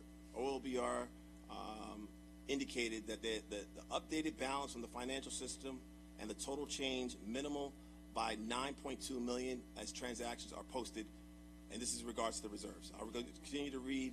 As illustrated above, and there's like a chart, the largest of the reserves was 341.9 million in the litigation fund. After the transfer of 55 million, that will be used to establish the operating reserve fund. So there's a bill. So if you read the report, and I encourage everyone here to do so, there's $1 billion in reserves, and according to this, 9.2 has been spent as of September. And well, as with I'm just saying there's a lag in timing differences of when things get journal entered between the fund, our regular operating funds and reserves. So yes, maybe on the financial system as of today it's only 9 million, but I guarantee by the end of the year that number will move. So it's just we owe people money. Let's just remember that. So. Got it. Okay. So I mean, I don't have anything for Mr. Pershing, but I do want to say, and I want to make sure I'm clear in terms of how today will proceed. We plan to call all the amendments today? Are you done with Mr. Persick? Yes, I just said that. Okay, then I'm going to move on. No, I'm asking for No, you clarification. can So ask we're not whatever We'll talk about the amendments we get to. No. We'll talk about the amendments when we get to them. No, we're not What do going you to. mean, no? No, what I'm saying. No, what? Presiding officer, I asked you a very direct question. My answer is we're moving on. I asked you a very direct question. We'll answer that when we get to those amendments. Why would you want it? Why can't you say on the record that you're going to call all the amendments? Why can't you just Why can't I wait? Control yourself and let us move this I know procedure forward. I know that's a term that we like to use sometimes. Control yourself when you want to try to it say is something because disparaging. you can't say something once. You got to say it 15 times. Well, All right, we're moving on. But I get it. Other I get it. legislators have questions for Presiding him. officer, I asked you a very direct question. You We control. will answer that question when we get to it. Presiding officer, I asked you a very direct. Okay. Okay. The reporter can't get it down because you keep saying the same thing over and No, over and over again. You want to say it again? Go ahead. I asked you a question. All right, say it again. So basically, we're moving on. So That's let your me answer. let me make sure we're understanding for the No, record. it's for the record. We will be considering the amendments when they come up, So including that that's not what I asked you. Well, that's the answer you're getting. Okay, You're not getting another answer. So take it or leave it. But Right. what I'm asking you, and maybe Why would you maybe persist in asking the same question when I told you it's the same answer six times? because you talked about things Why being can't done. you stop? I don't understand this. It's like Presiding you officer, perseverate. You can't stop. You talked about Goodness things. gracious. Okay, goodness gracious. Yeah, I get it. You talked about things being done in a very. All right. You're the Mr. only one. Persick, Mr. we're moving on to other legislators because we're going around circles here. I'm not done yet. Everybody I'm out not there done can yet. hear us go around Presiding circles. officer, yeah, You're Mr. done. You said I'm you're not done, done. Mr. Persick. You said you're done, Rich, Mr. Persick. Rich. We're moving on. I'm not done. You're done. I'm not done. Yes, you I'm- said. you Okay, you have said- a question you for said- Mr. Persick. Rich, you said earlier that you want to do things in a democratic way.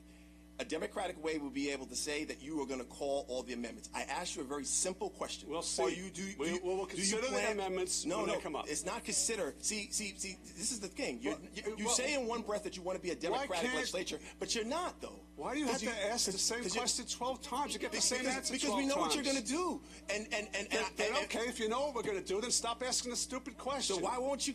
So I want to understand the rationale on why you wouldn't call our We'll amendments. discuss that when we get to it. My goodness, I can't believe Rich, this. how hard is it to say whether you agree How with them? hard is it for you to Rich, accept an answer? You Rich, have. you're not giving an answer. You're just not. Well, you know what we're going to do? We're going to sit here. Laura, you're saying he is. Are you going to call our I amendments? answered your question. You're saying, Laura, he is. We The will answer is we'll talk about it later. Yeah, we told Why? you that. Because that's the answer. That's No, the but answer. we're a democratic body, are we? The answer Why- is we'll why- talk why wouldn't about the it answer- later. No, I thank agree God. with him. Why can't you Laura, stop Laura, asking? Laura, It's Laura, ridiculous. Laura, in what body All do right, amendments all not get right. called? We're going to have to call recess. What We're going amendments? to have to call in recess what unless we body- stop. In what body do amendments not get called? I'd like to hear that body. Tell me. You're saying the minority that you agree. leader What body doesn't Rich, tell like to me, get criticized. Rich, tell me in what Minority body. leader doesn't Rich, like tell the me, fact when you question Rich, tell anything me they do. in what body do amendments not get called? You can disagree with them. Well, we we agree will that you disagree with them. consider That that is when we fine get that you to it. disagree with them. Vote no. You can do Can't that. you? Come on, can you control yourself for once, please? We got 62 days. This is the last time we're going to do this. But please, you can't ask the Rich. same question 20 times. Rich. You can't. Rich, you Rich, don't like my answer. Okay, I understand that. But that's the answer. We're Rich, moving on. But you're not explaining why. Goodness In the same gracious. breath, you use the phrase 21 that this- times. You use the phrase. He's going This is to a 22. democratic. I'm using your words. Maybe you don't like the fact that I'm using your words against We're you. gonna but you're- discuss that you, later. You said that this is a democratic Are you done? institution. You said that, not me. You said that. I agree with you. It is. Are you done, But please? you are not. You are Are not you giving. done? You said Yeah, the same I know. thing. I know. Perseverating I know. is the word. I know. It's perseverating. It's just you can't get off the cycle. You say the same thing over and I over know. again. We get it. If you don't stop yelling, Mita, we're going to put you out of Mita, if you don't stop yelling, you're going to sit in the back of the room until your time's called. You can view the proceedings in the back, and we'll call you up. You can't yell from the audience like I get that. Mita, you can't sit there and yell at us. All right, well that. Where are you going to put her? We're going to ask her. Well, there's a room in the back where she can view the proceedings without interrupting it. Don't take anything out of proportion. It's because she's yelling at us. All right.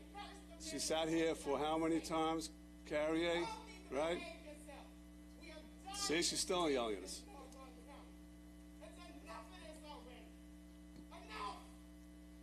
So just for the record, just so it's clear, we have an antechamber here. We have an antechamber here with set up where you can view the proceedings. But if someone's going to disrupt, whoever they may be, we would ask them to go to the back, and then we'll call up when it comes time for their public comment.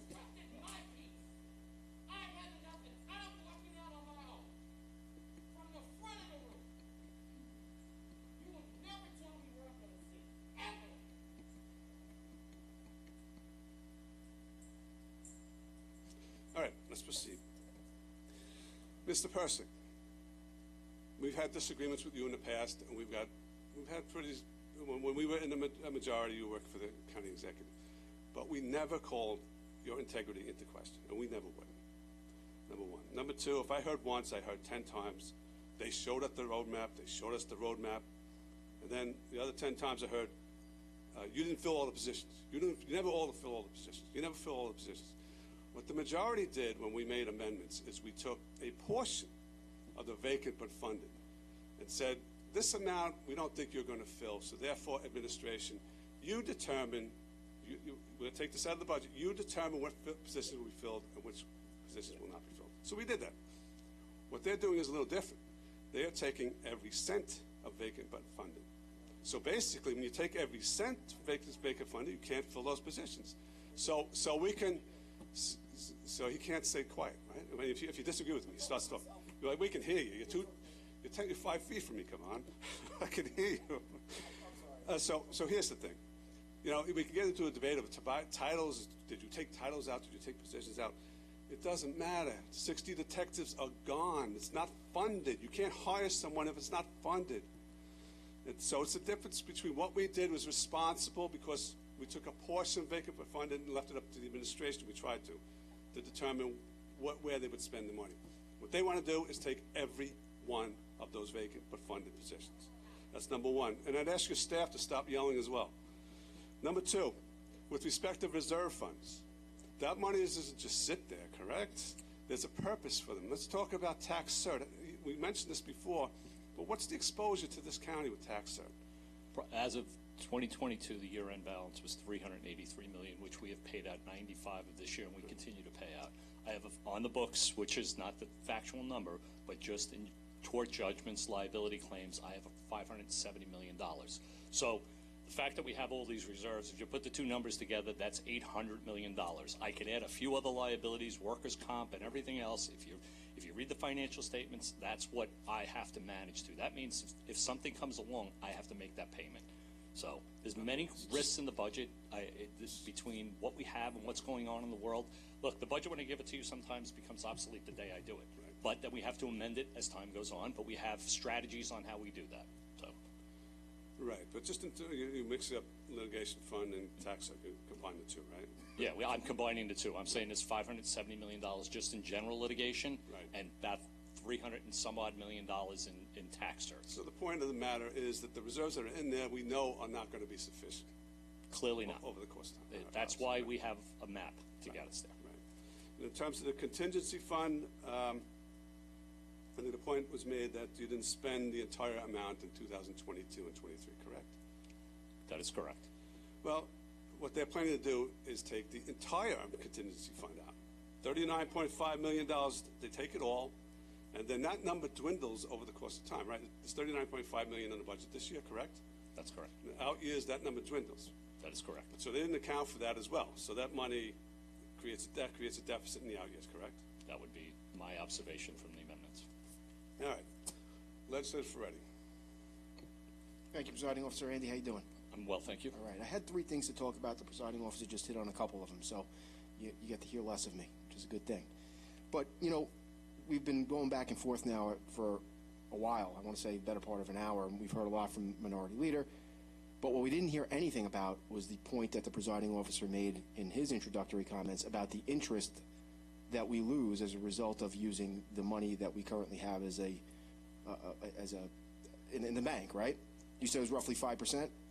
We get 5% on, or thereabouts, between 4 and 5%. So how much is that in terms of actual dollars? In the reserve portion of it, do 5% over it's $1 billion. I mean, it's a significant amount, but it's approximately $5 to $7 million, depending upon where the money is going in and out of. And we do have a plan to spend it, so that money will diminish over time. That interest. $5 to $7 million, what, a year? A year, yeah.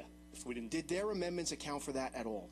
The loss of that? I don't believe so. Well, you reviewed them, right? I've reviewed them. Did you see anywhere in their amendments where it accounted for that loss of $7 million? No, I didn't. Did they just forget about it? Now, Charter 310, doesn't it require the budget to be balanced? Yes, that's the requirement that I have to present. So if they, in fact, did not account for that lost interest, is it balanced with those amendments? No, I wouldn't say it is. So we can't legally pass it? I can't. That's a legal question that now, I can answer. But has What to be about the structurally interest? balanced. Okay, what about the interest on the tax cert liability that under their amendments we would not pay down? That would accrue over time, so that the liability, if it's, I'm gonna use round numbers, even though it's 383, let's stick to 383. As a result, if we didn't pay the money back, which we are trying to do, get the old cases that have high interest components off the books, you're gonna increase the liability, which is going to increase the expenses, which would mean that we're gonna need more money as a result of that. So in other words, we're paying more accruing money on the mortgage, for lack of a better thing. That's literally what we're doing. We're paying interest we wouldn't otherwise be paying, correct? Exactly. Okay. Now, the contingency, and I know the presiding officer just touched on it, but just to be clear, 39.5 is for 2024, correct? Correct. What's the number in the out years? Hang on 1 second. I think it's 21 million in 2025, 17 in 26, and then 2027 it's 0. And what does the amendment, what do the amendments reduce that contingency for 24 to? It reduces it by 39.5. Completely. Completely. It's So, gone. so That's 20. the way I interpreted it. So 24 it reduces it completely. It's 0. 25 it reduces it by how much? It would have to reduce it if you sustain what the amendments they made. It would have to come out too. So 39.5. Well, it would be actually 20. It would be 39.5. I have 21. But So it's you don't still, have enough to sustain it, right? That is correct. How about the year after? It's 17, so it's still It's gonna even be less. 39. Yep. Doesn't the charter require that the out years be balanced as well in the fiscal plan? We are required to deliver both a balanced budget and a fiscal plan that's balanced with, even if it's not structurally balanced, we have to come up with initiatives that would make it balanced. And do any of the out years in their multi-year plan account for the interest that we are not receiving from the money in the reserves? I do not believe so. No. Well, did you see it? I didn't see it in there, Okay. so I couldn't. So I could see to that point. If it's not written in there, according to this, it's not in there. So. And then just with the head count and the money from vacant but funded positions. And I know the presiding officer already touched on this, so I don't want to keep doing this, but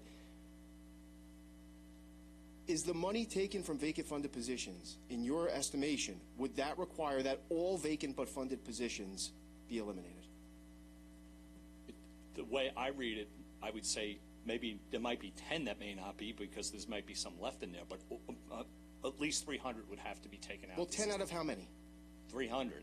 So, for all practical purposes, essentially, by taking all of this money out of the vacant but funded, you're taking every vacant but funded position, correct? That would be the way. And I would would those 60 vacant but funded positions in the detectives department, for example, be included in every vacant but funded position? That would be part of the 300. Okay. So is it fair to say that even if it doesn't specifically state we're taking 60 detectives, in practicality, that's what these amendments do?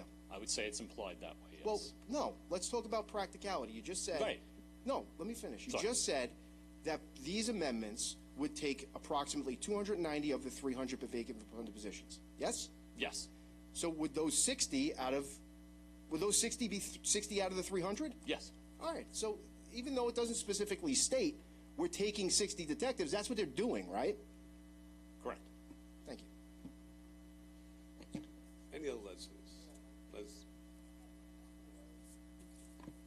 So, Andy, I just want to make sure I'm clear because he just had a back and forth with Legislator Ferretti. The amount of money that we're using to fund our amendments, you're saying it's the entire 300? You're saying it's the salaries of the entire 300? It's approximately, I would say it's a good portion of it. Because No, that's it's not, Andy. It's just not. It's half. Okay. But you see, again, you're representing something to Legislator Ferretti, which Legislator Ferretti has every reason to believe you because you've stand up here and say things. But it's not. It's half. When I did my analysis, it's not the way. I don't think it's every position. I think. Do you want me to bring somebody else up here? I don't know how many vacant positions I have because it's a moving target every day. People resign. You do realize that tomorrow somebody could resign, and I don't know. That's a vacant position now, right? We don't know that, right? I don't know who's going to retire tomorrow, who's going to resign. I don't know that. I could have to then look to see what the current on boards is because we have hires in the hopper. So that number is fluid, is what I will say. But in order to take the money, there has to be a position that's associated with that money. Now, what that number is specifically, when I have to do a further analysis, if we were going to do that, which was what we would do between now and if this was going to happen, between now and from November to December, we'd have to figure out how to effectuate these amendments. But Andy, all so right, specifically down to the dollar amount, I can't. Let me go down another path because for some reason we're not clicking here. To pay for the retro pay for the COBRA agreement that we just passed, this entire legislature passed, how'd you do it? How did I do it? Yeah. How will you do it? We'll use some funding from the operating budget, and we have a reserve set up for that. Could that money from the operating budget, Well- is it, Go ahead. that money from the operating budget, does that come from potentially funded vacancies?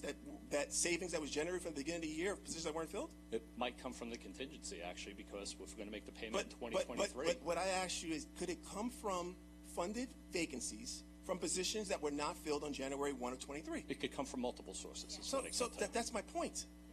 But you're saying to Legislator Ferretti, oh, well, it's defunding 60 cops, detectives. No, it's not. First of all, our amendments only reduce it by half. And second of all, you use the same pot of money that we're trying to generate savings for 100 cops. It's insane. I don't know how you stand there and say this. It's unbelievable. First of all, you didn't read through our amendments properly because it's only reducing by half, not the full amount. Second of all, on January 1 of 2023, we're able to use for the retro pay, or you will use for the retro pay, $21 million of the savings from potentially is going to come from funded vacancies. It's the same exact thing that we're talking about now, using the funded vacancy money to fund 100 police officers. That's what we're talking about, reprioritizing.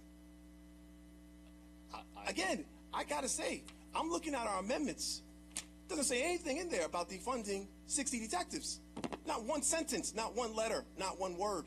It doesn't exist unless you want to fabricate it and make it up. It's not in there. You're talking about what you think we imply. Why don't you ask the people that authored the amendments? Our amendment actually says, we strongly urge the administration to fill If you did read through our amendments, and counsel's advising me, the minority legislature strongly urges the administration to fill as many titles as possible to ensure the efficient and effective delivery of essential services to residents, especially in crucial departments where headcount remains extremely low, with anywhere from 25 to over 100 vacancies. Such as examples exist in the Correctional Sheriff Department, Social Services, Health, Probation, Assessment, so on and so forth. It says the complete opposite of what you're talking about. But did you read that page? What page is this? Did you read this? I don't think it's like- not numbered, but it's under the payroll adjustment. It's under the payroll adjustments in the amendment. Did you see that part? I saw it, and it was a $28 million funded vacant thing. So I mean, we can go around the circle here, but I have to be honest with you. If you're taking money out of a point, in a word, when you put a narrative together in finances, with all due respect, you can't just say, oh, I'm taking $28 million. Well, if I had that money to give you, well, trust me, I would tell you that. But there has to be a technical way of doing that, which the amendments, I've had this argument with both sides of this legislature. I have to effectuate those changes, which means I have to look to see where I can get 20 some odd million dollars to fund that change. And the way I viewed your amendments was the fact that I'd have to take it from a position that's not filled in order to lower the salary line, which is the AA. I can go down by responsibility center. I would have to figure out what departments get what and then do it that way with the coordination of the county executive to figure out where, if you wanted to do the change, how I would have to do that. So we can talk, the words in a technical budget like I have here are different than when you have to make the technical changes. And that's what I'm saying to this body. It's not as easy. You put a number out there, I extrapolated it, I interpret it to be that way. You could put a narrative to new, I look at it linear, which means that you said 28, this is what it has to be, so. But what I'm trying to tell you, first of all, it's not the full amount. First of all, it's just not. It's 50%. That's, so, we can debate the merits of what the number is going to be, but you would definitely be taking positions. I'm telling you, it's our amendments. We got the numbers. We're telling you that it's not. Okay, then if you want to do that, then tell me what departments I'm going to take that funding out of. Whatever's not filled. Oh, okay. We give that to you. But Okay, but then again, I'm making the argument back to you. You just answered my question. Let's go back to that. Let's go back to the argument in 2020. You didn't ask for them in 2021. I'm sorry. You didn't ask for them to do it. And I'm telling you, I don't think I stood up here to do that. I'm telling you that, so. But what my bigger point is that for the payroll adjustment, for the payroll retro, for the COBRA contract, which we all agree should have passed and we all voted in the affirmative, you're going to use a portion from the same pool of money that we're talking about today. Well, the correct in 23, no, I would, because the amount of funding in the salary line in the correctional center in CC10, if we're going to get that technical, overtime is running higher than what it is supposed to be. So I'm going to have to find additional resources to pay for that. How much savings are we generating from funded vacancies in 2023? I would say off the top of my head, which I don't know what the number is, because we have a lot of payroll things going on right now. The fact that I have funded vacant positions. If I may, we have extraordinary expenses that are out there. We have overtime that's rising up, and with those lack of funded positions, we have overtime as a result of that. That's what happens. I understand that. It's a cause and effect. It's not just one thing. I get it. So I'm still waiting for a number. What's the approximate number? I would say between $10 and $15 million we probably have in funded vacant positions this year. Maybe a little higher north of that. I don't do the analysis because there's a lot of payroll adjustments that are happening right now, from longevity to everything else that haven't been booked. So we true up at the end of the year. And it just so happens, you said 14, 15 million bucks. We're asking for 14 to be used, for less than that, for 2024. We're right on target. Okay, but the collective bargaining agreement. But we're focused on different things. We're focused on past practice and the way things actually happen versus trying to score points. So from that standpoint, the way things actually happen, we never have all funded positions filled on January 1. And even when if you did, there's going to be some level of attrition over the year. So that being said, there's going to be a built-in savings. So what we're saying is use the savings towards prioritizing the addition of 100 police officers in Nassau County. That's what we say. We're going to try to spin around and say, well, you guys are defunding the cops because you're taking away half the money. Taking away full the money, that's not even the case. We're taking half of that money or assignment. It's not even taken away. It's savings that's going to come because we just can't fill the positions fast enough. Why not say that? Am I saying an honest statement? Conceptually, yes, I would say that would be. You might Why not generate some fiscally? savings from. Why are you saying conceptually? Why not fiscally? Because it's. You look at the salary line and the way the budget is structured. It's not just one thing. There's other pieces of that budget that overtime is clearly an issue, which runs up. That we have to fund. Now, maybe those funded vacancies are used for that. And to your point, I don't fund vacancies January 1st. I fund some of them because I know they're coming on board, but they don't start there. We stagger our hires. That's the way we do it. Our police classes are done in June and December. That's the way we do it. Or May and November, I should say. That's the correct thing. With the cycle of corrections officers, yes, we've been chasing that one. Andy, I understand. I appreciate the response, but what I'm asking you, you said conceptually. That gives me the sense that in theory something could be good. What I'm saying is fiscally, based on what we are in 2023, fiscally, we have generated, according to your numbers, $14 to $15 million in savings from funded vacancies, positions that we say we're going to hire and we never do. I'm willing to bet we go back to 22, we go back to 21, that number is going to be very similar. So fiscally, not conceptually, fiscally, we can pay for our amendments based on the past fiscal practices in this county. Yes or no? It's a possibility. I can't answer that. How so? Because legislator, I think you're looking at it in a microscope when you have to look at the bigger picture here. So you're saying that 2024, we have funded vacant positions. So 2024 is going to be different than every other year? No. And we're going to have every position filled on January 1? No, but I would imagine that with the new contract and attracting people, I think that part of the problem is why we have such high overtime is that we haven't been able to fund the positions.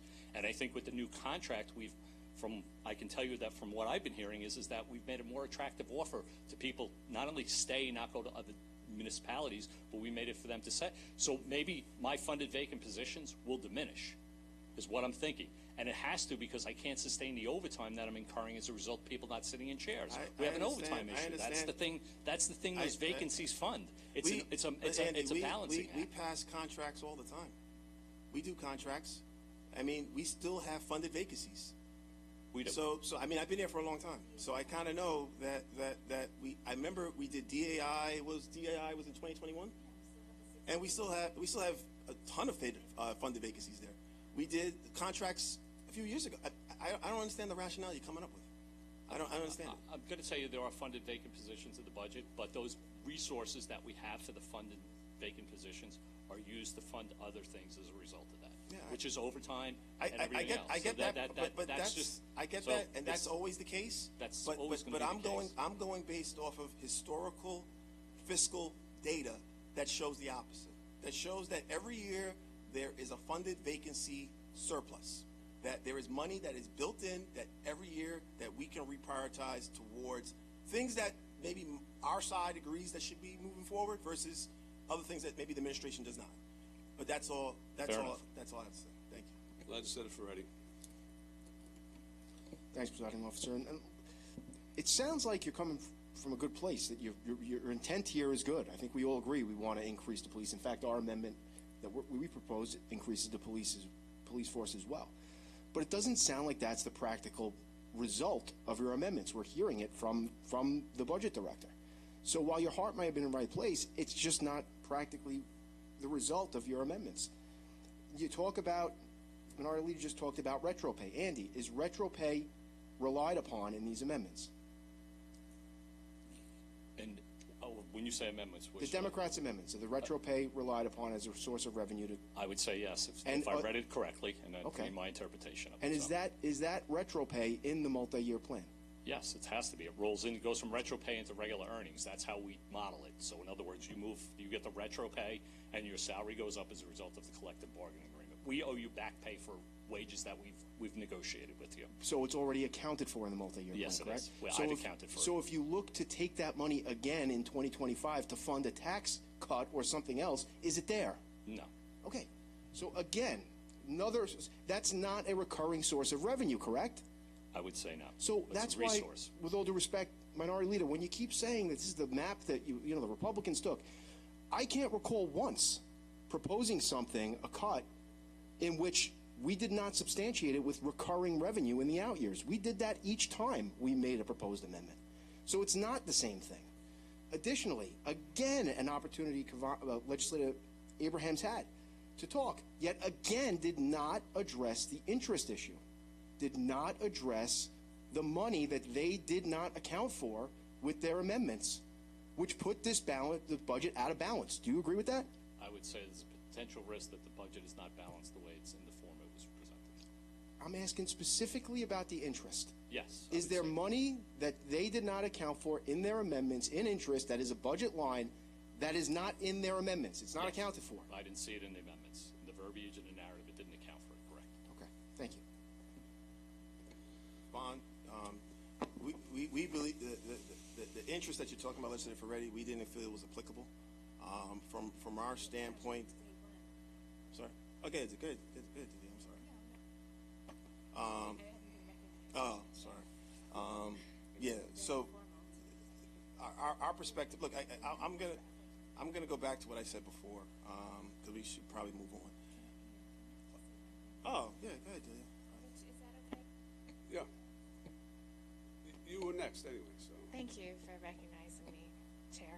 I have to say I'll miss this a little bit, but, all right. So, Andy, number one, I was here when we went through the process of refinancing our debt, and I saw you go through quite a lot. So, I can't say that this is new to you, and I appreciate the position you're in because I've seen it before. And I happen to think that because we went through with that process, which is why we are where we are today, which is actually in a pretty good financial situation, and I've always given you credit for that. I will say I've heard from a number of people all across our county here, there's a lot of pressure that's put on. I know you have pressure on you as well, and we just have to be careful because you're a fiduciary agent, and as you know, we totally respect your opinion and your testimony, and we rely on it. So it's a very murky situation for you to be in. I know you've been in it before and you can do it, but I see where you are is basically what I'm saying to you. This is basically a decision of priorities. The county has $1 billion. Part of it is from the refi. Part of it is there's about 300 or 200, at least 200 million to 300 million in the reserves that came from the COVID recovery, ARPA, and that was really designed to help small businesses, homes, households, possibly, for different treatments, if we need further issues with COVID, God forbid. The other is the opioid funding is over 70 million. I cannot believe that, it's priorities. So if the administration's priority is to hold on to $1 billion, okay, but that, in my opinion, isn't what that money money was intended for. It was intended to help our residents who are experiencing rainy days every day. The fact that we have the interest that's being received on the opioid settlement in our budget is just, I morally am having such a hard time with that. That means that they intend to hold on to that money for even longer if it's in our next year budget, which is, we have people's lives that are literally being lost because we're not using that money. And that's not an exaggeration. If you sit in my office and everyone's office, you deal with these parents. It's unbelievable that we are not putting out that money because we are relying on the revenue, the reserve to improve our Moody's and to use the interest in our budget. I mean, that is horrible. So we did spend a lot of time thinking about what we thought our constituents needed. I attended a service at a synagogue last night. These synagogues and places of worship, including the Holocaust Museum, which is in my district, they need extra security, all right? They need it 24/7. I spoke, the director's husband told me he wants her to quit because he doesn't feel that she's safe. You know, we're in a very, very difficult time. So we basically took what Commissioner Ryder said as what number he wanted for the police. That would be his ultimate goal, to have the number that he gave us. And we figured out a way that we could hopefully get to his number. And you're right, you know what? Not only did Maurice and Mr. Chalmers, but also the comptroller and NIFA all said that there is no way we're going to fill 300 positions, especially by January 1st. No way.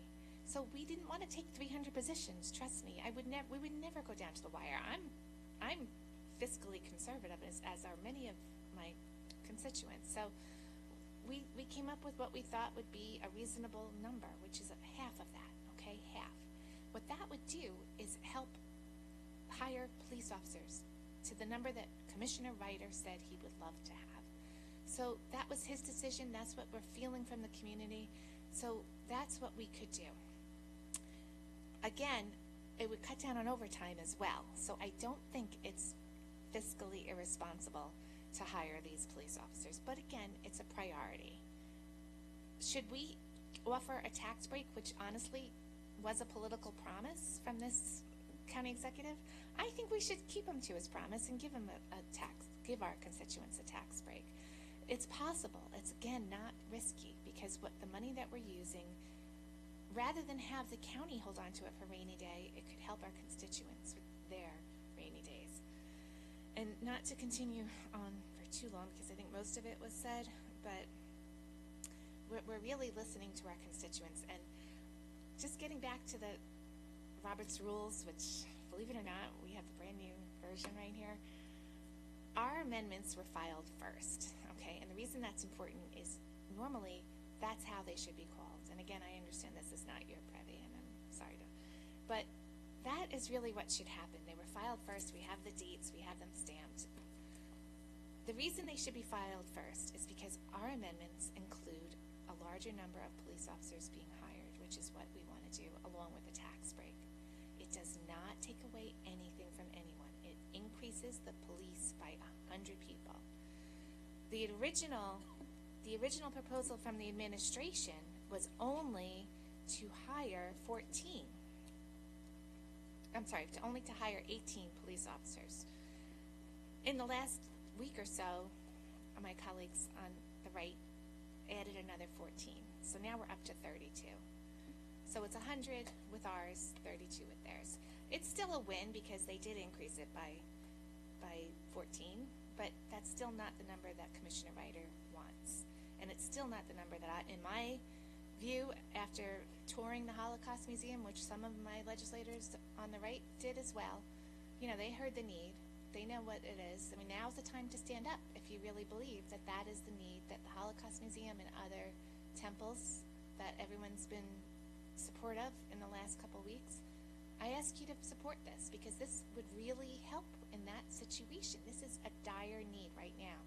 So we need, in my opinion, I consider it the fact that we should follow Robert's Rules, which is what my leader was trying to ensure.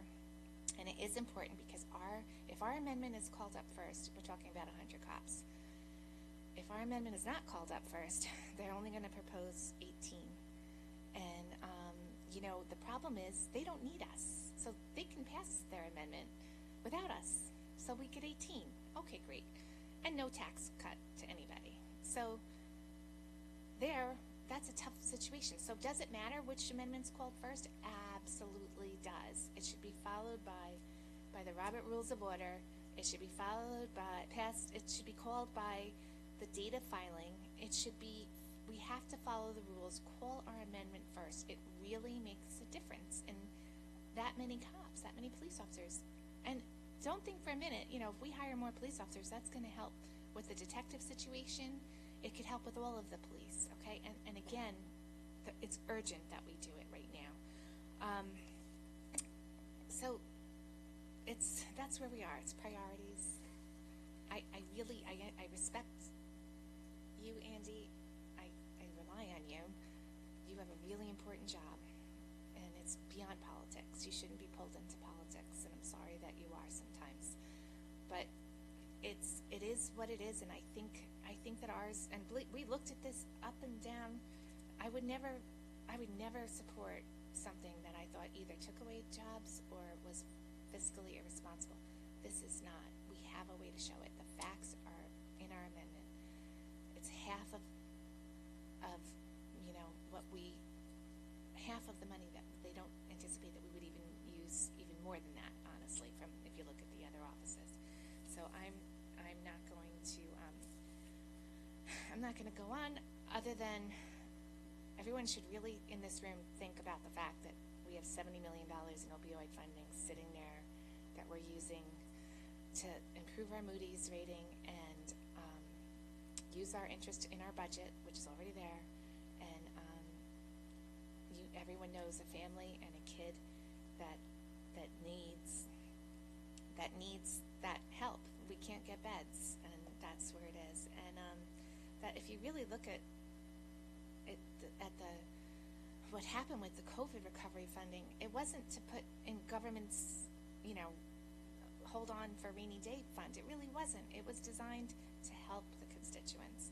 And again, if you look at the opioid funding, it wasn't there to use the interest on it. It was there to save lives. It was given to us to save lives. So that's all I have to say. Andy, how much is in the budget for vacant but funded? What I have in my number, we have differences, OLBR and a couple of, we have it about $28 million. Okay. The minority is removing the entire $28 million. That's my calculation. Now they're here saying that, we're only removing half, but in fact, they've taken $28 million. The amendment specifically says $28 million will be taken from vacant but funded, correct? That's the way I interpret it, which was my number that I had, and that's why I calculated that. That's what we came up to. That's what we're asked this question by NIFR and our regulatory agencies, the controller and OLBR. Their position is morphing because we called them on it, and then they attempted to say that we did the same thing with ours, but when we explained how we did ours and how they're doing it differently, now they're saying, we're doing the same thing you guys did. They didn't. They're taking the entire $28 million. Let's say there is a win. Thank you. And I really am not in the mood to argue with you because you only have 60 days left. I'm supposed to survive a little bit longer than that. So, but that's not true. I mean, it's just not true. We used 21.1 from the retro, from the COBRA. And so our numbers are approximately half. So it's right in the amendment. We don't have a, yeah, it's really from retro and payroll adjustment. So it's really not true that we're using every penny to fund this. So, it's in black and white. You're a numbers guy, Andy. So am I, because honestly, policy's driving me crazy. But I think we need to really look at the facts, which is that we're not being reckless with this. This is not reckless. This is funding that we have available that can propose our amendments. Do you want to answer? Hold on 1 second. Can I just ask?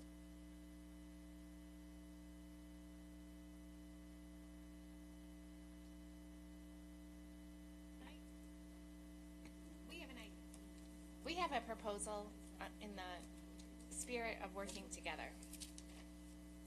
So what we've discussed is the ability or the potential to merge the amendments so that we can come to some level of a compromise in regards to how we move forward with public safety. We understand, look, maybe 100's too high for your taste, and if we can merge the amendments, we'd be happy to do so. We want to do it in the spirit of bipartisanship. So, if that's something that's amenable to your side, we can do it by an emergency vote and talk about how that looks. But if there's no movement towards doing that, and we're just not going to call our amendments, then I guess that's your prerogative. But I just wanted to make sure it's noted for the record that we are willing to merge the amendments and do an emergency approval to come to a better number. I think based on what Mr. Shevlin had talked about, we all realize that though not trying to disparage your amendments, but 32 additional officers is just not enough. We are going through a very crucial time with public safety. Though I know it was an incident that happened at Green Acres a couple of weeks ago, and some could describe it as a one-off type of thing. It feels like the criminals are having more weapons, and it seems like to me that now more than ever we need to have more officers. And rather than look, I think both of us are passionate about our point of views. Rather than keep going down a path of we're saying one thing, you're saying one thing, let's come to a number that is fair, something that we can all agree to, and let's do an emerged amendment where we can add more police officers. I got to believe that everything that we've identified had to resonate to some degree. We talked about the fact that there is funded vacancies, and we talked about the savings in the past years. You guys have to know that there's going to be savings. There's not going to be 300 people hired on January 1. You know there's going to be a savings. So from that standpoint, we come up with a number. Let's come up with a number that we can all agree to. We're not going anywhere. And if we can come up with that number, we can merge the amendments together and we can all approve them. Why not? There are defects in your proposed amendments, and there are, as we pointed out, there are deficiencies to the point where not only would you not be adding police, but you'd be removing police resources cumulatively when we consider it. So there is no middle ground here. I mean, we simply believe that these amendments that you made are fatally flawed. So there's no middle ground. They're not fatally flawed. Then we'll have to disagree. I respectfully disagree. It hasn't been demonstrated that they've been respectful. To no disrespect to Mr.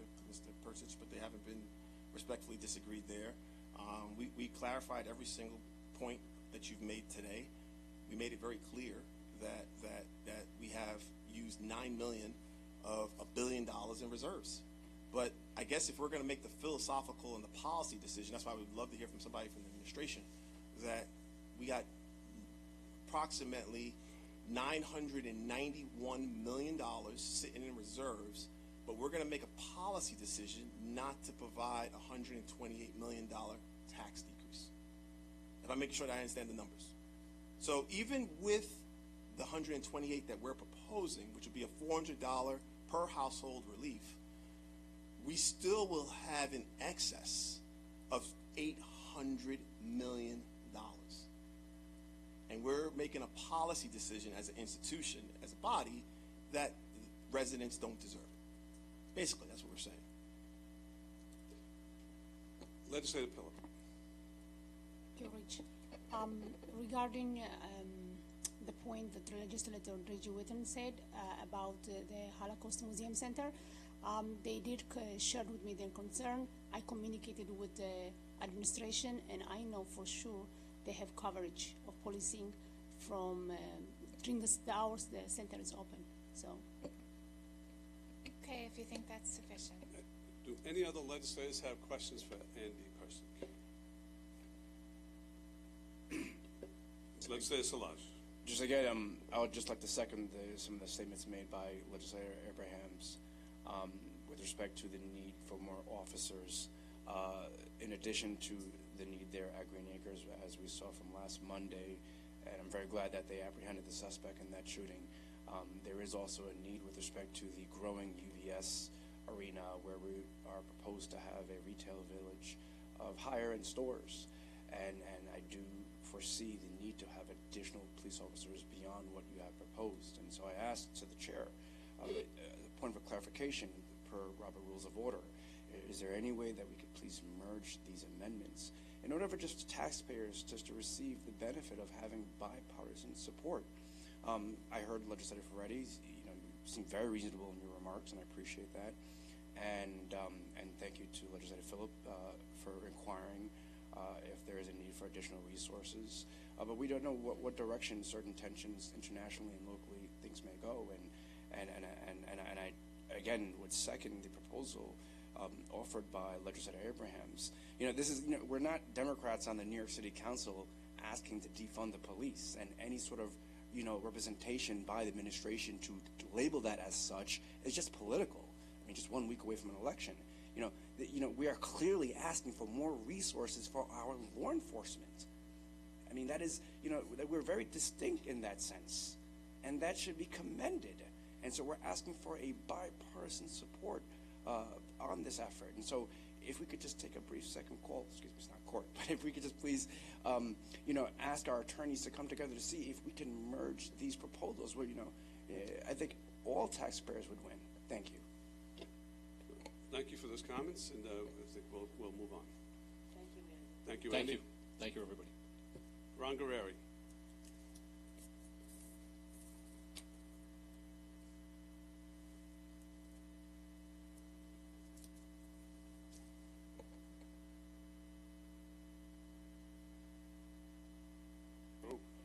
Hi, Ron Guerreri, President, CSEA Local 830. Tell you the truth, I don't even remember why I came up here now. But I know I have agita, so that's a given. Okay, so please, I'm asking everybody not to vote for the vacant funded positions, titles. It's the same thing. I mean, semantics when you talk titles and positions. Basically, in union land, that's a layoff. Okay, because we're getting rid of those titles. I would love for President Shevlin to get everything he needs. And damn, they're the best police department, best police officers we have. Detectives, can't do away with them. Superior officers, we can't. But there's one thing I hear, or really don't hear up here, is about talking about the support staff. I'm down anywhere between 40 and 50 CB operators. Okay? So that's where it starts. When the public, you, I, call in, the calls are not getting through because there's nobody to answer them. I invite you guys and ladies to come down to CB any night on a weekend and see and read the tote boards in the queue and find out how many calls are backed up. We just don't have enough operators. So 40 to 50 operators were down, and that's where it all starts. Okay, everything starts right there. Then we're talking about ambulances. Right now I'm down about 30 police medics. Okay? We have a budgeted number, but we're down. We have 16 applications waiting to go. They should be acted on like this. But we're not. We keep talking about the same thing. We talk about the sexy stuff, but we're not talking about the support staff. Because I am the guy, the union, that gets all the cuts. Okay? When the cuts come, who gets them? Me. My union. Okay? We're down 20 Firecom operators. Okay? 6 fire marshals. I could go on and on and on. Health department. Department of Social Services. We're down in every place. 99.9% we're down everywhere. But I don't hear it. I only hear sexy stuff. So if anybody's going to go in the back room and make any kind of amendments, any kind of deals, you guys are adults, I applaud you. But make sure you take and look at the support staff of this county, because that's where it starts. Nobody else will get a call unless it goes through 911. And right now, it's not going through 911. And while I have the opportunity, you might want to look at 311, bringing that to fruition in this county. Instead of when my CB operators come to me and they tell me this guy's waiting on the phone for so long, and they finally get to the call and the guy's talking about loud music. Okay, and then there might be a heart attack behind or a serious auto accident behind that. Okay, just something for you to think about. But the unions that are here need every bit of your help. Okay, but in my case, it all trickles down to me that I don't usually get the help. I usually get what's left over. and that's losing vacant funded positions. Thank you. Thank you, Ron. We have several legislators who want to respond. Legislator Ford, Minority Leader Abrahams, Legislator Walker, Legislator Ferretti. Thank you, Ron, for coming up here and reminding us that a lot of those positions that are vacant but funded happen to belong to CSEA members. And the fear is, I've always advocated that we keep hiring and that we need to fill many of the vacant positions. And you've underscored now with the 911 Bureau, our medics, and I'm hoping that I won't be here, but I'm hoping next year you'll be able to fill all those slots, bring everybody in. And that's why, for me, I'm not in favor of all of a sudden slashing all of the money out of the vacant but funded positions, because that there is a concern for the support staff, and I hold you guys near and dear to my heart.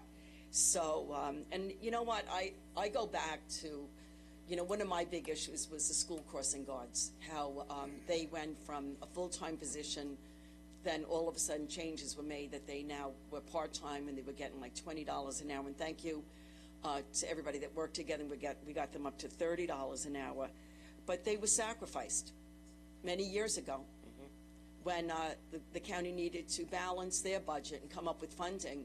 So they thought, well, why pay these women to work we're paying them a full-time salary when they really weren't full-time. So the vote was made to change them from full-time to part-time. And as a result, we lost a lot of good school crossing guards. We had many crossings that were not covered. So at this point, I do support our police, okay? I would like to see more officers patrolling.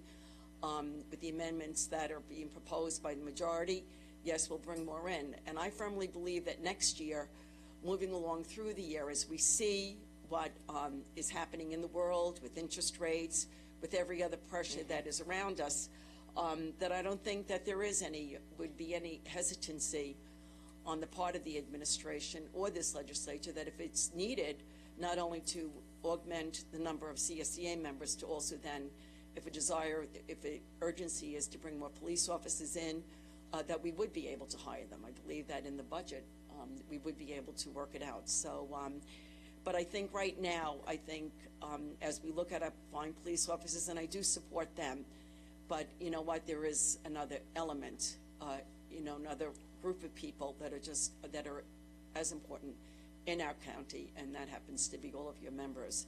And I truly do not want to sacrifice any of their positions. Thank you. Thank you, Legislator Ford. You've been a big supporter of the medics and the CSEA in that matter. But you have seen it firsthand. We've talked a lot about this. In fact, during the summer, we were down 12 ambulances on one day. 12 out of about 26 ambulances were down because we didn't have the people.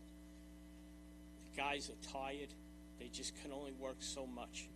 But that can't go on unnoticed. For God forbid, someday somebody's going to need it and you call and there's nobody coming. Or the person that's coming is maybe from a volunteer fire department, which I am a member of some 50 years, and they just don't have the membership anymore there either. So I think it's our duty here to include everybody when we talk about public safety. We cast a wide net in this county. Thank you. Legislator Walker. Thank you, Ron, for being here. And I, too, want to thank you for coming forward and saying what you said this morning. I've worked very hard with our police medics. Denise and I really focusing on that. Our crossing guards, our 911 operators. I'm also in the ladies auxiliary in the fire department, so I constantly hear, the calls come through. No 14A available. No 14A available, which is you. Yes. And then it puts the burden on our fire department, which, like you said, they're hurting for members too. Certainly, I hold all of our police unions and all of our police department members in very, very high regard, and they're unbelievable. And the more we can do for them, the better it is for all of us and the safety of all of our residents. But again, it goes across the board. And if that call comes through, the police can't respond if there's no operator, or they're in line waiting and waiting and waiting. And there's oftentimes that we're calling, be it an accident we see, be it, something maybe not as severe, but a call goes through to 911. And all those things keep on waiting and waiting and waiting. So I know I won't have Legislator Ford here with me to continue on our fight, but we will certainly, and I know the other members of the legislature too, this is something that's important to all of us and across the board throughout the entire county. There's many vacant positions that we really, really need to fund in every area. And again, many are CSEA members, and our hospital, our parks, everything across the board, and not losing sight of very much our public safety with our police department and so on. So again, thank you very much, and that's really all I have to say. Thank you, Legislator Walker. And just so you know, for everybody's edification, when we talk about all of CSEA, right now I'm sitting on 96 grievances just in DPW from them giving our work to somebody else outside the county, which is my work. Legislator Bino? Thank you, Presiding Officer. Hi, Ron. My comments aren't really directed, I guess, point for point on what you've spoken on. But I will say that, yes, I've shared the same concerns about crossing guards. I've shared concerns about funding, how we're contracting most of the IT work. Had some concerns about us not being able to fulfill our open positions with the detectives and the EMTs. I've been in meetings with firehouses and other folks trying to get us to pick up our numbers and hire people here. The problem is, to me, in some of those hirings, is that, crossing guards don't want to come for whatever we're paying them to stand out there with no medical benefits. We know that. We know that. We haven't fixed the root cause of the issue. And until we do that, I don't know that we ever get to hire those crossing guards at the rate to which we would like to. We know that our detectives go up, the officers go up to be detectives, and then they leave. And they go back down to being police officers. We know that there's an inherent issue there, but we have not done the work to fix that, right? We know that there are other issues in hiring in DSS and some of these other places. I say we need to bring this same level of energy and passion that was displayed on this floor today to get to the root cause of those issues and really work on those things. Because until we do that, that same backfill number, whatever it is, it's going to remain. And so whether we choose to use it to really get some boots on the ground out there in uniform where we know they can be of help to us, I feel like we're in this, I don't know, circle. We just keep running ourselves in circles here. And there was a reason why, whether they employed some other little small change in their strategy versus what we're doing here today, or proposing to do today, there's a reason it keeps occurring. It's because the money is there. The money is there. And I can't help but believe that there's some other agenda for not fixing all of the things that create these obstacles for us to hire, is because they want to stockpile that money. And I would go out on a limb to say Democrat or Republican county executive, they want to stockpile that money because they want to make their coffers look heavier and bigger than they are so that they can come from under NIFA. So let's not hide behind a lot of what was said here on the record. They don't want to spend the money. They don't ever want to spend the money, and they don't want to make the hires. Because if they wanted to make the hires, we'd fix what was wrong. Thank you.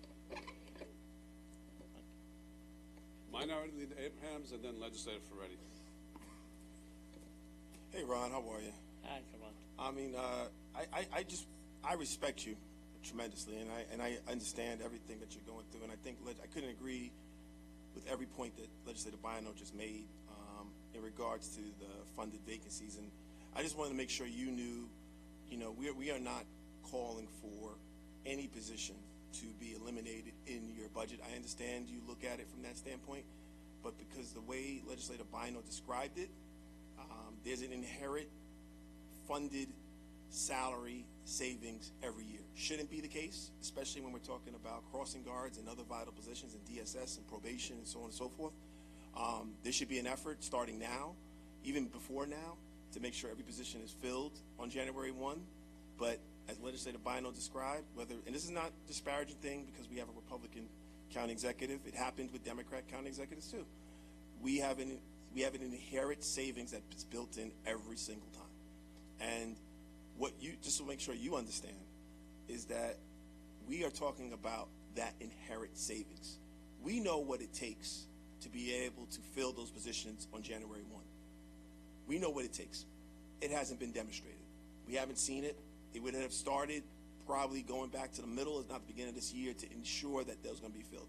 And since they're not going to be filled, we feel that there is an inherent savings, whether it's going to be used for police officers, but as I said in our amendments, we strongly urge the administration to fill as many titles as possible to ensure the efficiency and effective delivery for essential services, which includes you, which talks about corrections, which is not, I know it's not technically you, but social services, health, probation, assessment, public works, right in our document. So we're not saying use this money and forget about these other positions, these support positions. If anything, we're saying support these positions to your best of your ability, show the effort that you can fill these positions, and then when there's a savings, we can be able to fund police officers, which we know inherently there's always been, I've been here for 20 some odd years, there's always been a savings, right, wrong, or indifferent. So I just wanted to make sure that you had our understanding. I understand why you're here today. You got to make sure every single position is filled. This is money that's allocated for support service work, so I totally get that. But from that standpoint, I just want to make sure that we were on the same wavelength. That's all. Yeah. Legislator Ferretti. Thank you, President Guerreri, for your testimony. Thanks, Chris, for coming down. I agreed with virtually all the points you made. Everything. First time for everything. You see that? No, but I really did. But I just want to clear up one thing you said, because maybe I didn't understand. But at one point you said you understand wanting to give Tommy Shevlin everything he needs, but we can't do it at the expense of taking away from your membership. I just want to make sure that that's not a but. Okay, so I understand we've heard 100 times that the minority amendments would increase the police, but the reality is what we heard from the budget department and what from our analysis is that it would be a negative 21. So it's not giving the police everything they want, but not at your expense. From our perspective and in reality, the amendments decrease the police department. So it's not one or the other. It's both. It would be decreasing from the police department, the amendments, and also taking the vacant but funded positions from the CSEA. It's all of it. So it's not a but. I just want to make sure that we're all clear on that, because no matter how many times we hear that they're looking to add 100 police, and maybe they are looking to that, that's not what their amendments do. So really it's a negative 21 to the police department versus a plus 14, which is the amendment that the majority has introduced. So it's actually a 35 employee swing. So I just want to make sure that everyone in the room understands that. This is not give Tommy Shevlin everything he needs, but not at the expense of yours. It's the amendments are the expense of Tommy Shevlin's people and your people. Well, it sounds good. I would give Tommy Shevlin anything I have if it was possible. I just want to make sure it's clear. But I'm just saying, I'm usually at the end of the book. I understand completely. The UT, that is. Like I said, I agree with all your points. I'm just making the clarification there, because when you hear something 100 times about 100 police officers being added, sometimes you just start thinking it. It's not the case. Mm-hmm. It's not the reality of the result of the amendments if they were to be passed. Thank you. Thank you, Ron. We appreciate your passionate support for your members, and also I hope you've enjoyed this encore performance of Come On versus Rich. It's a last time you're going to get to see this. You know, guys, I've been here 44 years, and thank God I will never see it again. I agree. All right, I'm going to call up Kevin Hardiman from the Deputy County Attorney from the Office of the County Attorney's Office.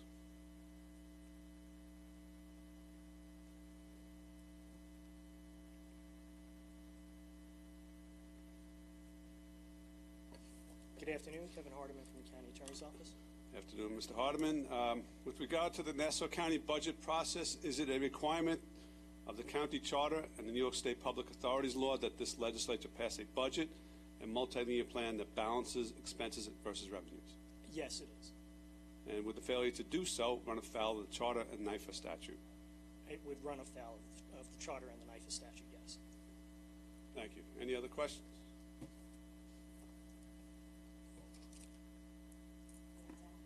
So, Ms. Harmon, I believe that our amendments are balanced. They're balanced per what we filed in the clerk's office. I mean, I think what the presiding officer is talking about is trying to evaluate the philosophical and policy decisions of potentially using reserves or using contingencies. But at the end of the day, what you're talking about when you describe a balanced budget, you're talking about revenues equaling expenditures. What I'm talking about is what the charter says and what the NIFA statute says. Yes. So both of them require that in the financial plan and in the budget that they need to be balanced. Yes. It's straight up in the charter and NIFA statute. So if our budget, even after our amendments, if we started out wherever we reduced the budget by $128 million, and we were able to find $128 million in revenue to pay for them, at the end of the day, our amendments are balanced. We're passing a balance. Our amendments are not throwing numbers off. They're not throwing numbers into askew. We're presenting a balanced budget. Now, many could argue whether or not the reserves is going to actually generate, and we're going to use up, I guess, $991 million of it. We can argue that. But ultimately, what we're presenting in black and white today is a balanced budget. So I appreciate you stating what you said, but I don't really see how it's relevant because both amendments, if I'm understanding them correctly, the Republicans as well as ours, are both fiscally balanced the budget when it comes to expenses versus revenue. Fair enough, Mr. Minority Leader. All I'm speaking to is that it would be required to be balanced. Yes. I'm not speaking to whether it is or it isn't balanced. Okay, we agree. Okay, thank you, Mr. Hardiman. Motion to close the hearing. Moved by Legislator Ferretti. I don't know if no, nothing for you, sir. I just want to know now, before we close the hearing, is this the appropriate time to find out if both amendments will be called? The only reason I say that we're going to call the county budget, and then that's the appropriate time. Okay, that's the next item. Well, I just want to—I'm not repeating, Rich. Just want to make sure for the record. But I just want to say that obviously, look, we understand the direction this is probably going to go in, and in looking at some of your amendments, I mean, we talked about stuff not being properly funded. When we looked at some of the salary charts of some of your amendments for the DA's office as well as for the police department, based on what we're seeing, these are reports from OLBR, your numbers are drastically lower than what it would be required to fund 14 new officers as well as positions in the DA's office. I don't know if you're aware, but your DA salary numbers reflect $100,000, but a starting salary for a DA is $68,000. So if you're proposing hiring two, it's $136,000. So you're below where you need to be. But I don't want to get into like number. That's the last thing I want to do is get into like numbers of you're saying that our stuff's not funded properly. We're doing this and we're saying this about you. What I'm saying is let's just call the amendments, and then look, if you feel that our stuff is not doable for XYZ reasons because of what Mr. Persis said, then vote them down. I mean, look, we're all big people in this process. We understand, and look. We understand that there may be some deficiencies with your budget, but at the same time, we'll go into caucus and we'll evaluate and be able to say, hey, look, we'll look at the 32 that they're proposing. Maybe we do it, maybe we don't. But from that standpoint, we shouldn't not call amendments. I mean, we talked about this process being democratic. I just hope we follow through on that. Thank you. Okay, we have a motion by, I forget who made that motion. legislator Ferretti, seconded by legislator Ford. All in favor of closing the hearing signify by saying aye. Aye. Those opposed, the hearing's closed. Item 2, ordinance 71 of 2023. It's county budget. Clerk, item number 282 of 2023. The motion by legislator McKevitt, seconded by legislator Gian Gregorio, to put the budget before us. Now is the time for amendments. Motion to amend? Presiding officer, You have a second? I have a point of order. I have a motion to amend. Motion to amend by minority leader, seconded by legislator Solage. Point of order, presiding officer. Legislator Ferretti. Thank you. It's our understanding, based on the testimony of the county attorney's office and the Office of Management and Budget, that the Nassau County Charter and New York State law require both the budget and multi-year plan to be balanced in each year in accordance with the generally accepted accounting principles. A review of these amendments and the testimony we've heard today makes it very clear they're not anywhere near balanced and would expose the county to massive deficits due to their reliance on made-up or non-existent revenue sources and very bad policy choices. The minority amendments would serve to defund our police by eliminating funding for jobs within the police department and district attorney's office. That means no additional hiring for police, detectives, assistant district attorneys, correction officers, crossing guards, and police medics and ambulance workers. It would also eliminate jobs within our Social Security and health departments, including Child Protective Services, workers and senior service workers. They would further draw down our reserve funds, funds that are already programmed to address historic liabilities without any accounting for the effects of such actions on revenues, expenses, or liabilities. The action the minority asks us to take today would violate the county's charter and New York State law. Accordingly, I ask that these amendments be ruled out of order. In fact, I ask that we do not consider them at all because none of us on the legislature are authorized to take a vote that is inconsistent with state and/or county law. Thank you. By Robert's rules, our motion's on the floor first, so we have to take a motion on the amendment There's first. a point of order. There's a point of order, and I'm going to uphold that point of order.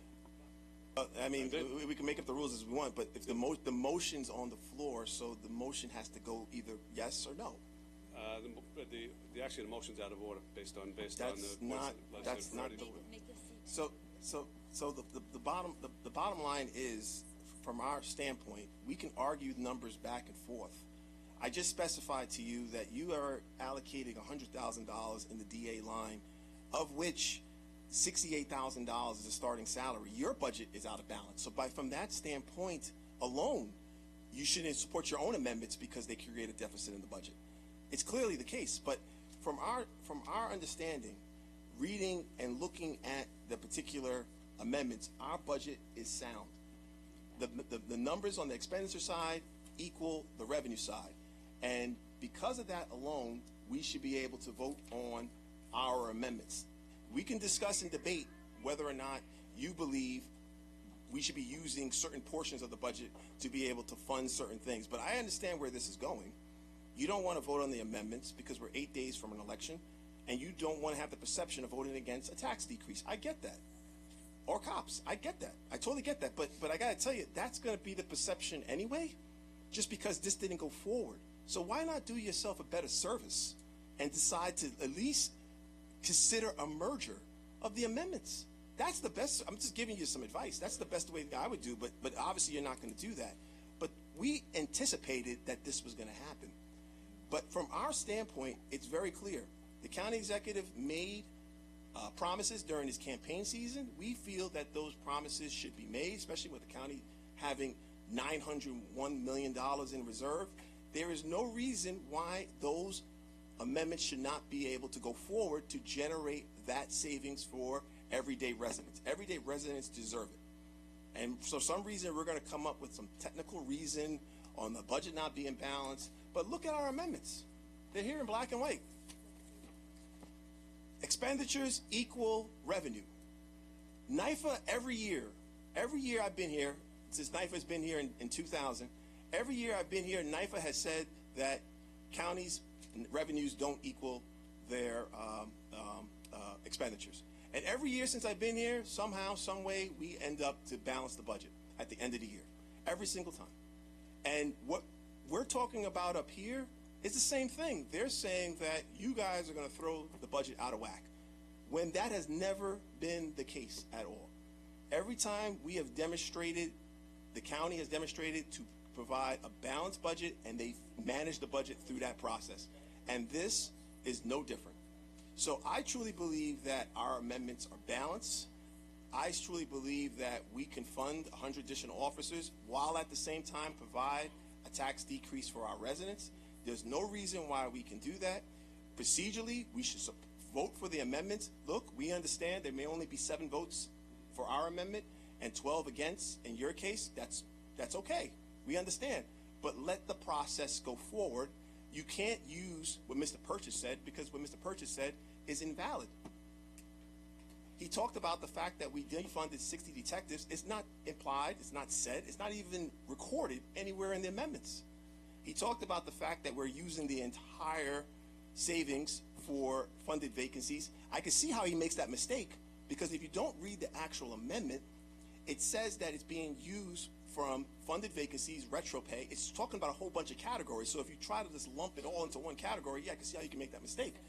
But you have to just ask, and we'll tell you. But the caption talks about it anyway, so I'm not too sure, what that's about. So from our standpoint, you can do what we're talking about today very easily. And and just to refresh the legislature's memory, and some of you may not have been here, but in 2015, when there was a very similar point of order, the PO called for the amendments to be called. At that time was Chairwoman Gonzalez. She called both amendments. She called both amendments. Even though ours didn't see the light of day, ours didn't get passed, but she called both amendments on 10/29/15. And if I'm reading from the record correctly, she says, Minority Leader Kevon Abrahams, do you have amendments? We say yes. She says, would you please put them on the floor? We say, thank you, Madam Presiding Officer. She called both amendments. And granted, if you read through more of the record, yes, you guys voted against our amendments, and you voted for your own. We get that. But at least there was a vote. There was a practice. And you could argue that, we don't disagree. We disagree with your amendments in 2015. They weren't balanced. They threw the budget into whack. But if that's your principal vote, if that's your principal position, that's not the reason not to have a vote. You can exercise your vote. Exercise your vote for the same reasons. You very eloquently said, Mr. Ferretti, that you feel that our amendments are imbalanced, that they don't balance the budget, that they throw the budget into whack. You could very say that in your budget vote when our amendments come up. We're fine with that. We can respectfully agree to disagree. But call the vote. That's the problem that we're having, is that you don't want to call the vote. Thank you. All right. I have found your amendment to be out of order, just on a very simple point of the interest costs alone, which when you withdrew the reserves, you failed to account for the fact that the county would not be receiving the interest, costing millions of dollars to the county, and putting both the budget for 2024 and the budget for the multi-year plan out of balance. So therefore, your amendments are defective, and we will not be considering them at this point. Mr. Presiding Officer, Sure. can you specify to us how, if we use the budget chart that was provided by the county, and if you're looking at how our amendments were done, which I have right here before me, can you specify to us where you see the imbalance? Because I see the numbers tying out. We've been discussing that this morning and into this afternoon. But basically, black and white, when you take away the reserves, in the actual numbers, tell me. The reserves, if they're there, they generate interest, and that money is accounted for in the budget to the tune of $5 to $7 million, and it compounds over the course of the multi-year plan. So when you took the reserves out, and you failed to account for the fact that you were also removing the interest payments to the county, you threw your budget amendments out of balance. So therefore, your amendments are fatally flawed, and we cannot adopt a budget which we know to be unbalanced. No, we can't do it by charter and by state law. Rich, first of all, no one knows, because every year NIFA, and you guys have said it. No, we do know that. No, let me finish. I'll let you finish this now. You're right. What I'm saying is, for every year, NIFA says that the counties has structural deficits, that it has structural fiscal problems, and every year we manage the budget. So no one really knows from that standpoint. Second of all, I'm looking at, based on what the county attorney or deputy county attorney had said, he said that expenditures we cannot pass a budget where the expenditures do not meet the revenue. What you're talking about is, well, yeah, you're taking away the reserves and you're moving money around, and that's the reason why it's not balanced. That's not the case. With the way the charter is written, it's talking about whether or not we cannot pass a budget that had 4.2 billion in expenditures and only 4 billion in revenue. That's what that charter position is there for, to talk about that actual inherent difference. But if I'm looking at our amendments now, we have operating expenses based off of the county budget charts, $4.119 billion in expenditures versus 4.119 in revenue. Our amendments are balanced. They're just as the case. Now, we don't want to go to court and have to sue over something that's so silly, but you're really trying to push us to that degree. If our amendments are balanced based off of this scorecard, which we got from the county, and we're presenting amendments that tie out to 4.119 billion on both sides, what you're talking about is, well, we disagree that things won't materialize the way they were, or they will materialize in a different way. It's a philosophical change. Either way, that does not give you the authority to dismiss our amendments. Vote no.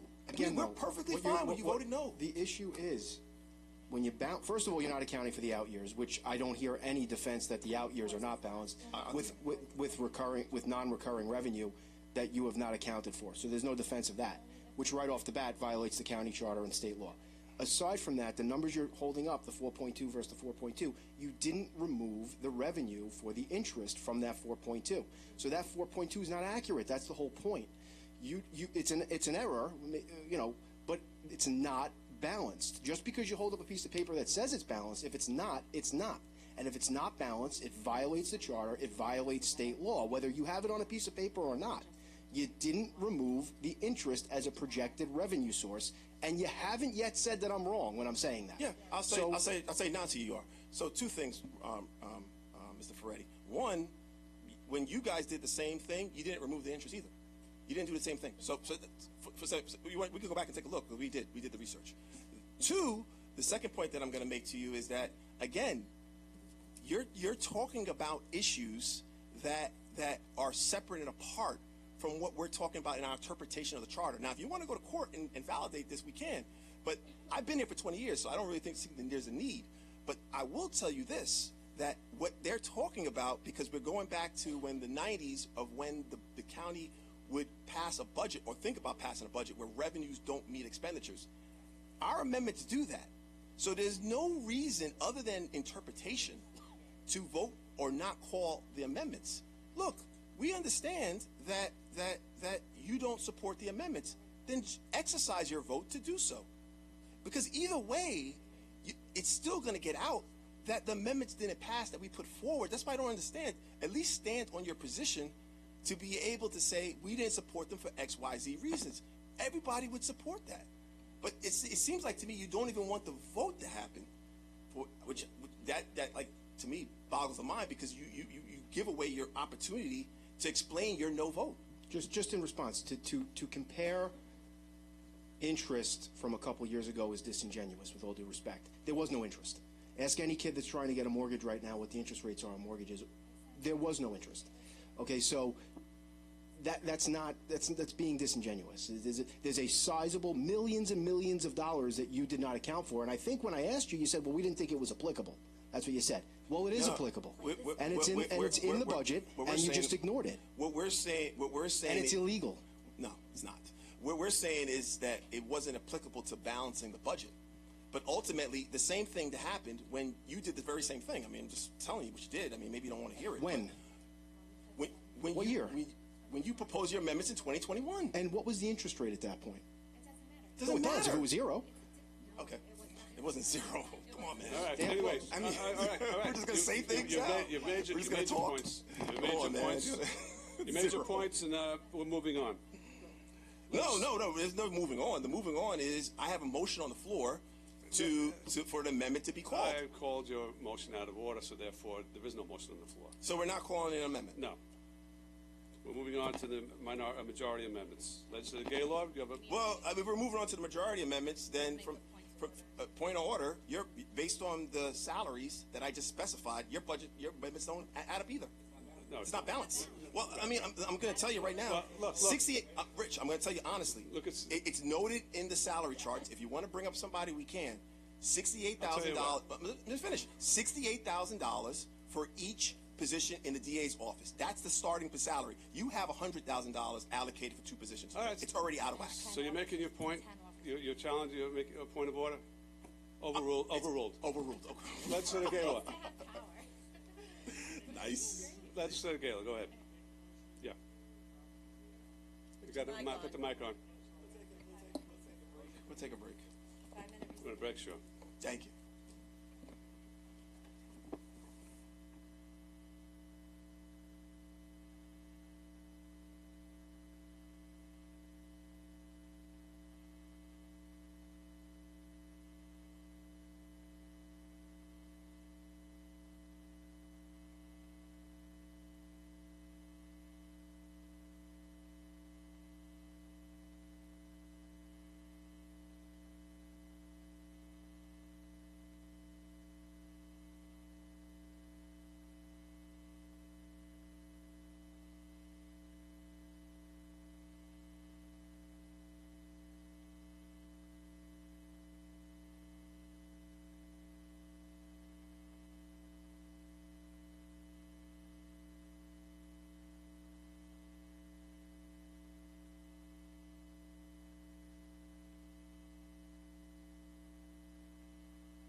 recess. Legislator Gaylord, do you have an amendment? Yes, presiding officer, thank you. We make a motion in the nature of substitution to amend the budget as proposed by the majority and filed with the clerk of the legislature on October 23rd at approximately 3:57 p.m. under number 282-23. This amendment adds 10 uniformed police officers and 4 additional superior officers to the ranks of the Nassau County Police Department. It also adds 2 additional district attorney positions. We've run these numbers past OMB and Budget Review, who both have found these numbers to be balanced within the budget. Before there's a vote? No, yeah, I mean the second first. Let's set it. Sure. Second? Okay, all right, so the amendment's on the floor. Just in my statement, and obviously we'll take a vote on the amendments afterwards, based on what we're seeing today and based on past practice, it's never been done before. In 2015, when Presiding Officer Gonzalez was the leader of the legislature, she called both amendments. Liked them, don't like them, but the legislative process was democratic in sense because both amendments were called. The amendments that were presented by the minority failed, and the amendments presented by the majority passed. Today, we are seeing an action that's quite different.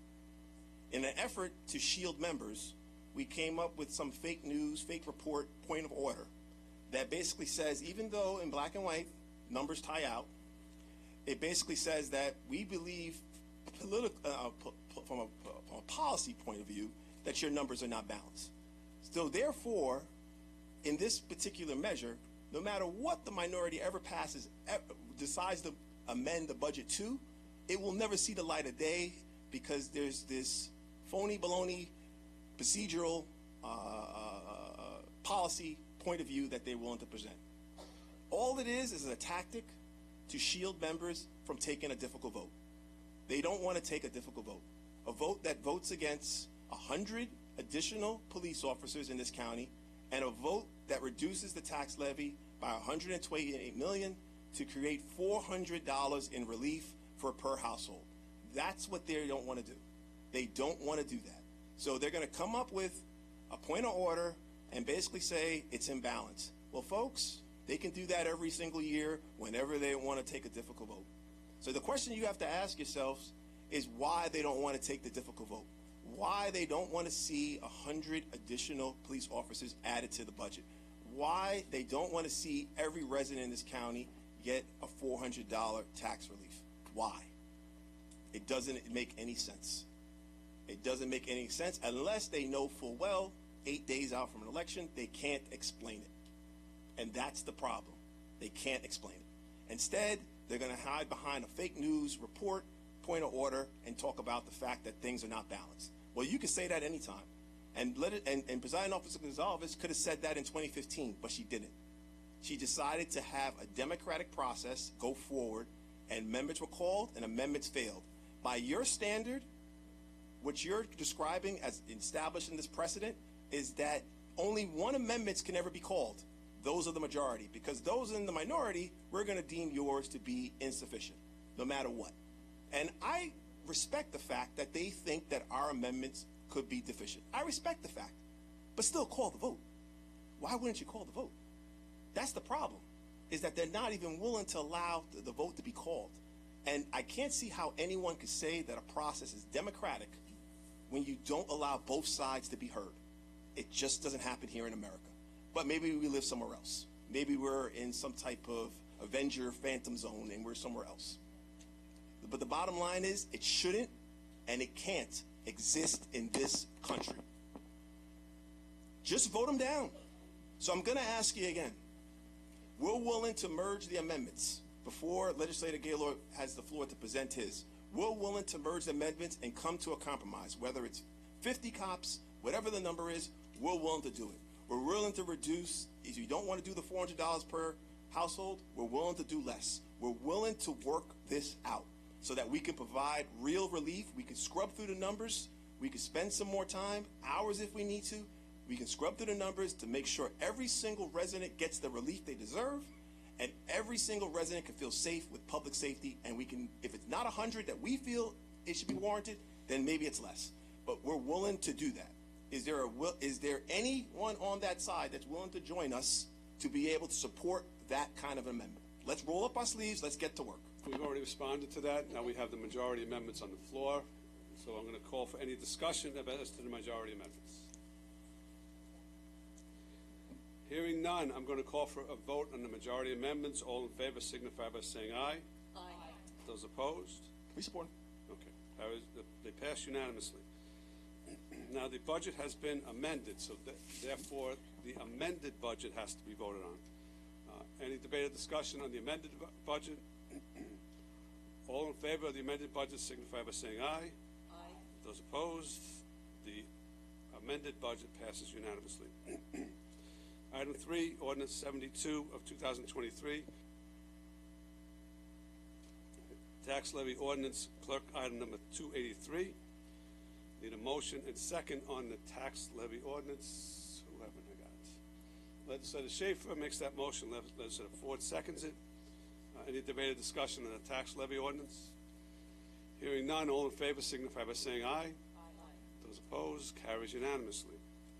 Legislative budget, item 4, Ordinance 73 of 2023. Legislative budget, clerk, item 285 of 2023. Need a motion and a second. Motion by Minority Leader Abrahams. I'll second that.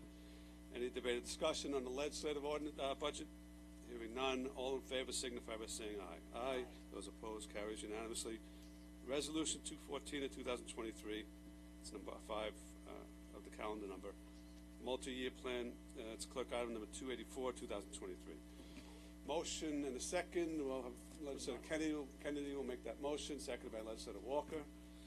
That puts the 5-year plan before us, and now I'm going to again call on Legislator Gaylord.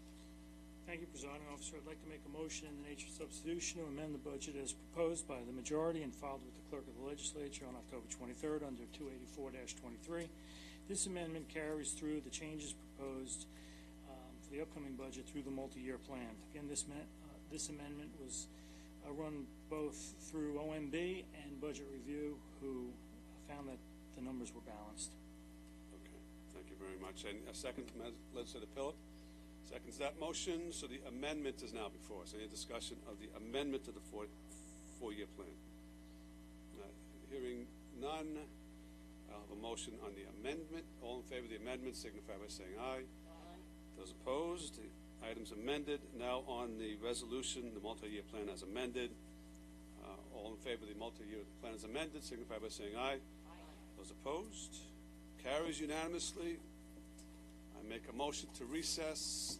Minority Leader seconds it. All in favor of adjourning. Signify by saying aye. Wait, are we adjourning or Adjourning. Yeah, we're not coming back.